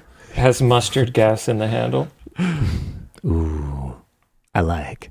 The floor is made of bleach, and the knife has ammonia in it. Okay, all right. So why don't we move on to our next merge message? Good. It's easy to get you guys to move on. Hey, guys, I'm an injection molding technician, and I thoroughly enjoy all of the BTS molding content. How much did the molder do, and how much of your team? How much did you learn personally? I learned basically what was in Kyle's video, that we had to open the gate and do more simulation to make sure that it flows through the mold like this instead of going around things and then meeting and making those ugly lines. I learned about the different properties of plastics and, some cool faster and some cool longer when they're flowing through the mold or stick to the mold or whatever else. That's about it. Like I didn't do any simulations or anything. As for what our team has learned, I will say that some of it was handled by the molder, but it was definitely a collaborative process. I pretty much promise you that those simulations that we showed in the video were ones that our team was running. We've learned a lot about plastic injection molding over the last few years. Here goes a new impulse buy. Did you need to add any anti-yellowing countermeasures, or is that not an issue for this type of plastic? I'm not aware of that being an issue for Triton. I don't think it's a problem for Triton. Looking at, especially very well-known brand that uses Triton. Nalgene. Their water bottles, water bottles, these days a lot of people use them inside, but for a long time they were like largely outdoor or indoor sports facility type things. That's true. Water bottle culture has changed a lot. Dramatically changed. I didn't even really think about that. But they did go outside a lot, and Nalgene bottles never really changed color. Nalgene are usually blue for a reason. That's an interesting point. But who the devil is this? Who are you, number 317 anonymous, with your $10 gift card purchase? Go ahead, Dan. You can read it. Are you sure? Yeah. It's very mean. Is it? Maybe. Linus, also known as Moo Moo the Cow. How do you know that? Oh, this is the thing. That's my OG Hotmail account. Damn. Mumu_the_cow@hotmail.com. I don't have that email address anymore. Don't bother emailing it, but that was my original. Like when I went to Camp Squia for Bible camp, you know, that was the email that I gave to my fellow attendees so they could stay in touch. Is you said anonymous 13? 317 is the order number. Oh, not the name that they put in. No. Oh. Sorry, carry on. Damn. Do you find the existence or lack of your beard to have any effect on your viewership? And do you still have plans taking your name out of the branding of your company? I don't know. I think we're kind of experimenting right now. I'm actually not quite done painting my bike. I have put you just one, shave it back off? maybe. I put one coat of clear coat on the gas tank. And then I made the mistake. Okay. This is why Jake Tivey drives me nuts, because he was like, no, you should sand it. You know, like fine sand it. And I was like, no, I'm not going to bother. I don't care if there's a little bit of orange peel. I want this project done. He's like, no, you should do it. And then I did the first coat of clear coat on the gas tank, and there was like a little something, like a little fluff got caught in it. And I could have sprayed it again and maybe like gotten that bit out, but probably not. I probably would have scuffed the finish. So I was going to have to do another coat anyway. So I was like, okay, well, I'll just leave it with the one coat, and then I'll get the little bit out, and then I'll blast the second coat, and then it'll all be consistent. I won't have the little like fluff or the little nib in it. Anyway, as I was getting out the nib, I was like, it wouldn't really hurt if I'm 1,000 grit. I can't really damage anything too badly. I'll give it like kind of a once over. And it looks so much better that now I'm thinking, I've only delivered the wheels, the frame, and the subframe, none of which I think stand out that much once the bike is assembled. It's going to be the fairing, it's going to be the tail, it's going to be the gas tank that are really going to stand out. So I still have all those pieces. Technically, they haven't started reassembly yet. So technically, I could sand everything, fine grit sand everything. Do you know when they're going to start? Blast it again and polish it. Do you have like this weekend and then that's it? I don't know. But I did 1,000 grit the gas tank, but like I don't want to get in there with like 2,000, like 5,000 grit. Like I don't have time for that. Yes, I know it looks better wet sanded. Yes, it's worth it. It's worth it. Anyway, so if that's the case, I'm gonna have to do a fair bit more clear coating. If it was just gonna be like hitting the gas tank once, then I was just gonna like put on the mask and like, you know, breathe as little as I can and not bother. But if I'm gonna be clear coating the entire rest of the bike again, I'm probably gonna have to shave the beard. So we'll see. Maybe I'll keep a mustache for like 1 week. It'd be horrible, dude. It would be bad. It would be horrible on me. Anyway, okay. I'm trying to, I feel like I can't even imagine it. Still plan to take my name out of the branding of the company? Eventually, yes, that is still the goal. Don't think about it, Luke. I kind of want to think Close your mind's eye. I feel like I can imagine myself with one easier than I can imagine you with one. Nope, it's gross. Nope, I don't like it. You have to do it. Hello from Tampa. Returning from Saudi Arabia. We could both do it for Movember. Nope. All right. Do it now. Look at my razors. Hello from Tampa. Returning from Saudi Arabia. 3 security agents spent 30 minutes inspecting my mini ITX build from my carry-on. What are some challenges you've faced with equipment at airports? The biggest one is the carnet. It's this stupid piece of paper that I think it's Canadian Customs insists on, or is it you? I can't remember. Someone insists on us having this stupid piece of paper that we bring to the airport and write down the serial numbers of all the like camera filming equipment that we bring with us. And then when we come back, we have to show them the carnet and that this is all equipment that we took with us in the first place, that we're not importing it. But it's just a piece of paper. There's no tracking. There's no validation, and many of the agents don't even know about it. So it's just a matter of like, if you get the one that cares, then they'll like hassle you about all the gear that you're taking over there, even though you're clearly a professional video equipment person, you don't even have more than one of the same thing. You're obviously not an importer. It's just a big waste of time. It means our camera ops have to show up at the airport like an hour, sometimes an hour and a half earlier. It's just so obnoxious. It's not an airplane, but I'm going to tell the story anyways because it's probably been a long time. But one time I had to, for reasons, transport my mineral oil computer from Vancouver Island to back home. And I didn't have a car on the island, so I had to bring it onto a bus. So I had to hand carry on a wooden plank my mineral oil computer that had, like, at the time, fish plants in it and stuff, but also just computer parts and cables and all this wacky stuff. Absolute genius. And the bus driver absolutely did not want to let me on the bus because he thought it was a bomb.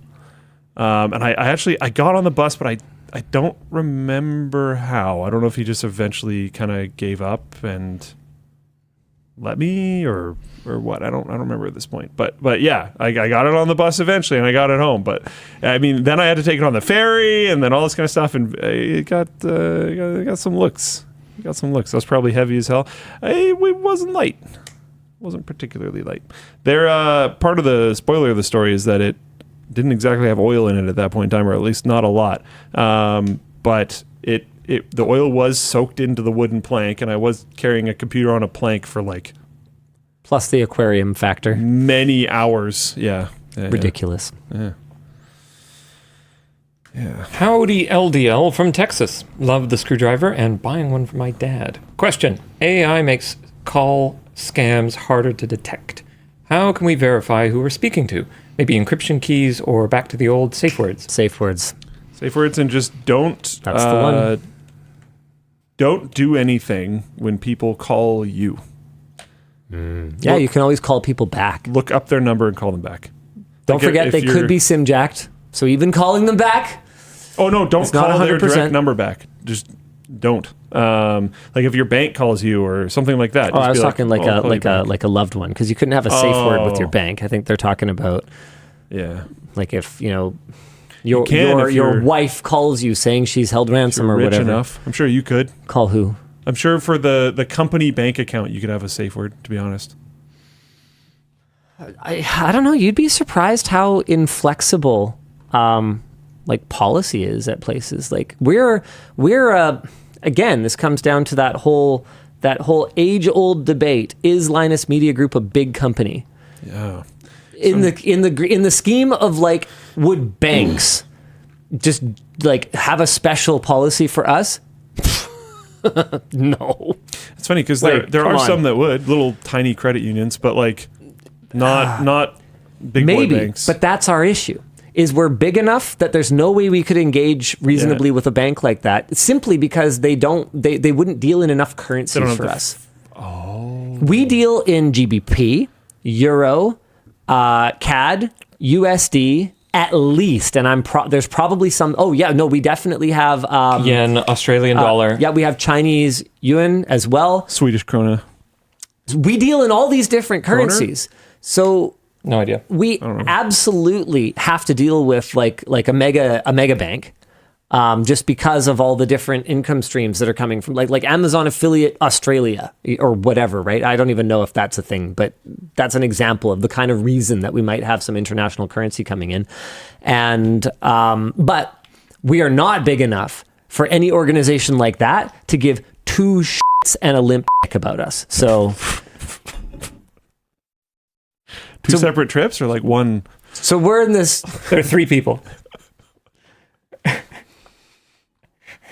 So we're just I don't know. We're in a weird middle ground, and I'm not complaining. I'm just saying that there have been times that it's been challenging. Like I remember when I wasn't able to borrow like literally a few months of revenue for like for some reason for the business, just because they like didn't recognize what kind of business we were. It didn't matter. It didn't matter that I'd be able to pay it back in a trivial amount of time. Didn't matter. We just couldn't. Yep. Because we're nobody. Yep. All right. Hit me. All right. Let's see. Yeah.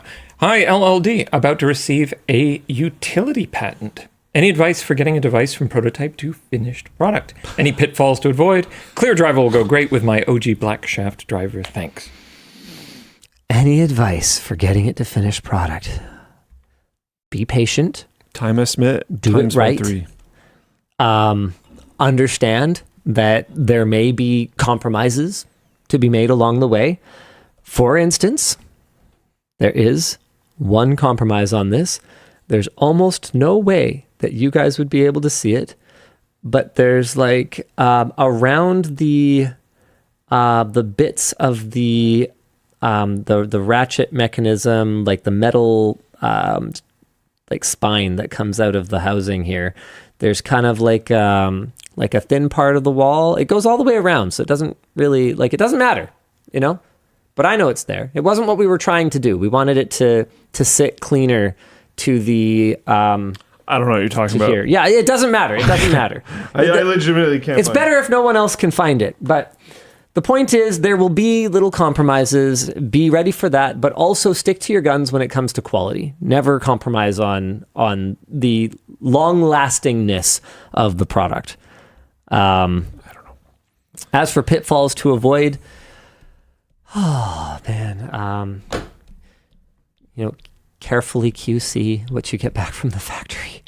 Make sure it's actually what you asked them for. I still remember the first time we got a sample driver from the Chinese manufacturer that we switched to from the Taiwanese ratchet manufacturer. And it was like, okay, but not quite right.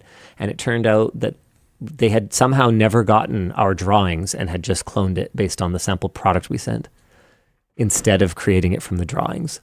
And it was close enough that we couldn't tell. Wild that was a default action. Yeah. They didn't go, oh, you don't have drawings or anything? They were just like, yeah, we got it. We knew it was wrong, but we couldn't tell why. It was that close. Wow. That's wild. Hi, the cat distribution system sent a 6-month-old cat my way. She adapted well to the home and to me, but is spicy with my resident old cats. Linus, any tips from your shed kitten rescue into intro better? No. I mean, they always the first thing anyone ever says to me is try Fellaway. I found it really expensive and doesn't especially do anything. What the heck is that? It's like a cat pheromone that you just put into a wall plug, like those plug-in air fresheners. Yeah. I just have not observed any difference in my cat's behavior across like half a dozen different cats now, and I don't believe in it. I'm sure someone somewhere has had success with it, but I just haven't.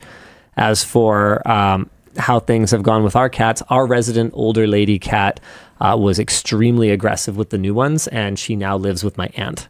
That doesn't mean we don't love her anymore, and it doesn't mean that we don't go to see her, but she is much happier as a single cat household kitty, and that was what was best for her. And honestly, my aunt is also thriving with Dash living with her. I've told my aunt that she's a crazy cat lady in training for like 20 years now, and it was just a matter of convincing my uncle, but Dash is just the coolest cat. And within about 3 days, he was telling my aunt, they know they're not getting this cat back, right? So she's in an extremely loving home. And one of the things my aunt was concerned about is that they're getting on in years. And so we made it very clear to her that if anything were to happen, Dash will come back to us, and we'll just figure out how to integrate them better. Hello. Oh, yep. Sorry. Go for it. I have a message from Sir Conrad. Merch message anonymous button is fixed. It was an issue on the US site due to an app that we don't use anyways. So he just installed the app, and the Floatplane auth button is on the global site now. Yes, because the one who called you Mr. Moo Moo something or other. What's his name again? Conchad? Instead of Conrad. Oh, okay. Yeah, that's good. You get a ding for that. He's a Chad. I thought you said com No, Chad. I was like, what? What's going on? Yeah. My bad. Hello, Nukem, Dinus, and Lan. Linus, with your motorcycle being done soon, I ride a cruiser-style Yamaha and regularly do iron butt rides every year. What's the longest ride you've done on your bike? It's Iron butt. not a particularly long ride, but I don't ride a particularly comfortable bike. A RuneScape? I went straight down to Seattle from Vancouver, and that was the longest no stops trip that I've taken on my motorbike. I'm not like an avid rider. I don't like go riding for the weekend or anything like that. Don't really have time. I'd love to. Armor trimming on a bicycle? It's a 2003 SV650S.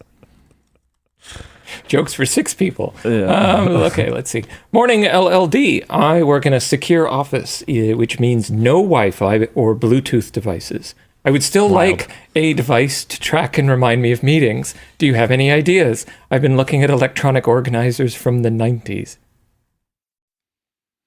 Yeah, those. Track and remind me of meetings. Would they accept a device that has the Wi-Fi Bluetooth chipset taken out of it? That's a good question. Seems like a reasonable thing to do. If they had a person who was capable of making sure that they were removed properly. That is probably the biggest problem. So you need something that by default doesn't have that, despite the ability to add that to things. Yeah. Something with no internet. So this is probably a secure office, not like a military spec. You are not allowed to have things on you, and we will scan you and search you. I mean, I know there's like digital watches that have no smart capabilities that have like multiple alarms. Okay, I didn't know the multiple alarms part. That's why I didn't actually say it yet. Yeah.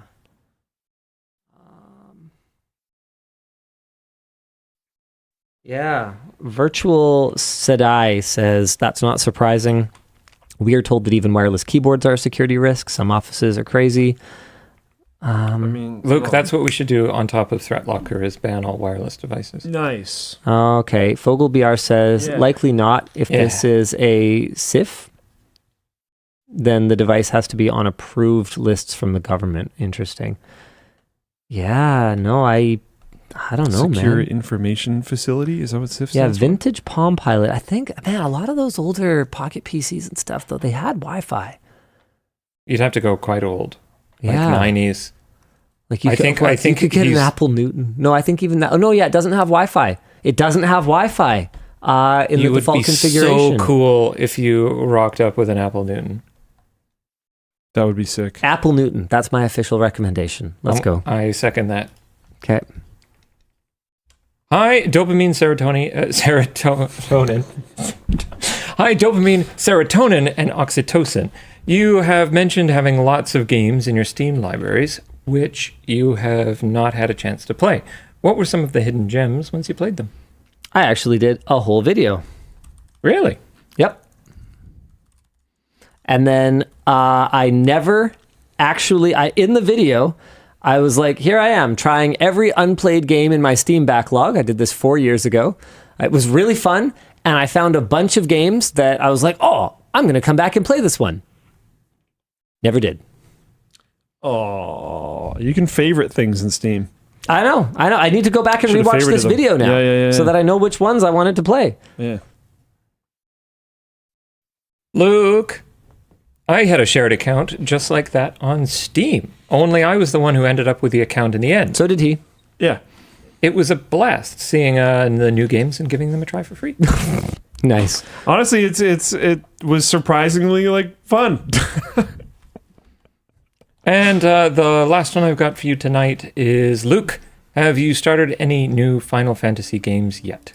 No. But I'm going to play Tactics. Oh. Are you going... Which one are you going to play? Isn't there Well, no. the one coming to Steam? So there... Okay, but was the that's plan. not the only version. Okay. So I would say that playing the Pixel Remaster for Final Fantasy VI was actually a mistake. I wouldn't say you should like replay it at this point because whatever. Replay it? I'm not playing it again. I know. I wouldn't say you should replay it. But if I were to go back and tell you, hey, you got to play this game again, I would have you play the original SNES version. Oh, I Yeah. see. So for Tactics, obviously, I haven't played the new one yet. But there are actually now, I would say, 3 valid choices for playing Final Fantasy Tactics. One, would be obviously the new one that's coming to Steam. Another would be Final Fantasy Tactics for PlayStation 1, the original release. And the other would be Final Fantasy Tactics War of the Lions. So War of the Lions... is this a remaster or is this a different game? So it was kind of a re-release / Android. update. It's for the PSP. Android, iOS, it says. Since when is that for what? I don't know. It shows both of them. Don't worry about that. It's for the PSP. It was released in 1997 and is considered by many to be kind of the, the definitive version of Final Fantasy Tactics. However, as someone who never actually played War of the Lions, I can't tell you that I think any of the things they added to it would improve anything. Oh, well, look at that. You can get War of the Lions for iOS and Android. Okay, that's cool. But I wouldn't say that anything that I can see that they added to it would significantly improve the game for me. It has a less janky translation, but in my opinion... I enjoy that. I enjoy the jankier translation. In my opinion, the original janky translation, aside from a couple cases where the meanings can be obscured a little bit, is part of its charm. Mm-hmm. And... Don't sell me a dog, drugstore cowboy. And some of the new characters just felt like... No one's going to understand that reference, but yeah. Just felt like kind of cringy fan service. So there's a couple new classes, but can you even they seem pretty OP. I'm Googling it. No one cares. Okay, play whatever version of the game you want. I don't really like playing games on my phone. No, you got games on your phone. phone? You can emulate it. I'm just thinking. There's PSP emulators. Yeah. So you've got three valid options to play. And I'm afraid to recommend Ivalice Chronicles, the re-release. Don't sell me a dog. Don't sell me a dog, drugstore cowboy with a huge crest in the middle for some reason.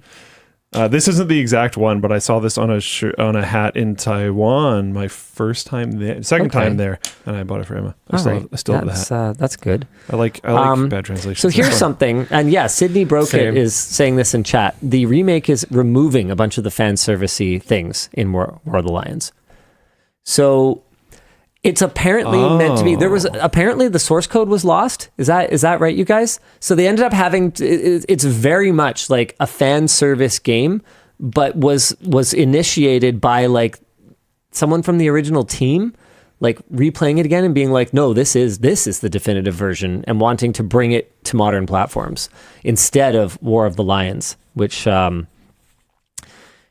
it'll include a classic version. Yeah, apparently. Okay. No, I thought I was reading that they lost at least some of the source. Apparently, Ivalice Chronicles will include 2 different versions of the game, Enhanced and Classic. So which would you play, Enhanced or Classic?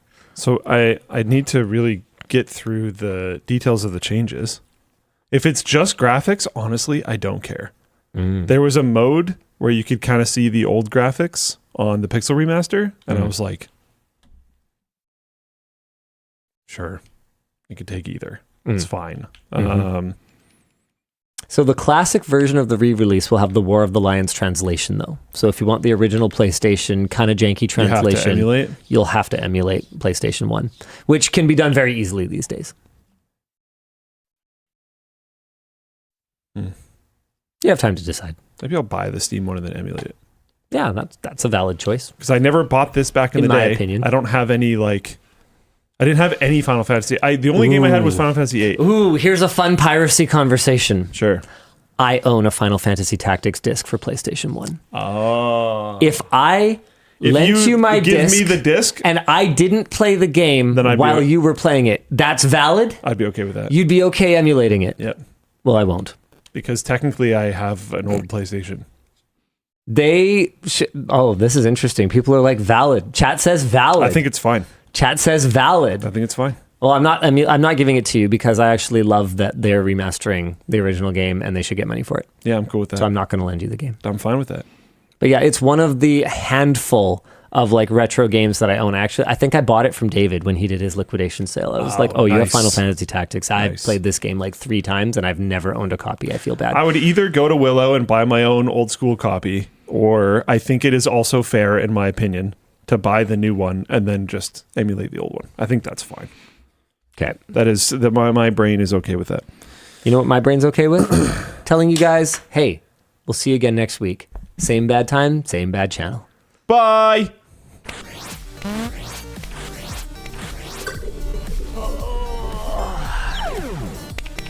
Oh, it was only 3 hours today. Short. I missed the old LAN show, the 5-hour long LAN show. We did over 4 hours last night.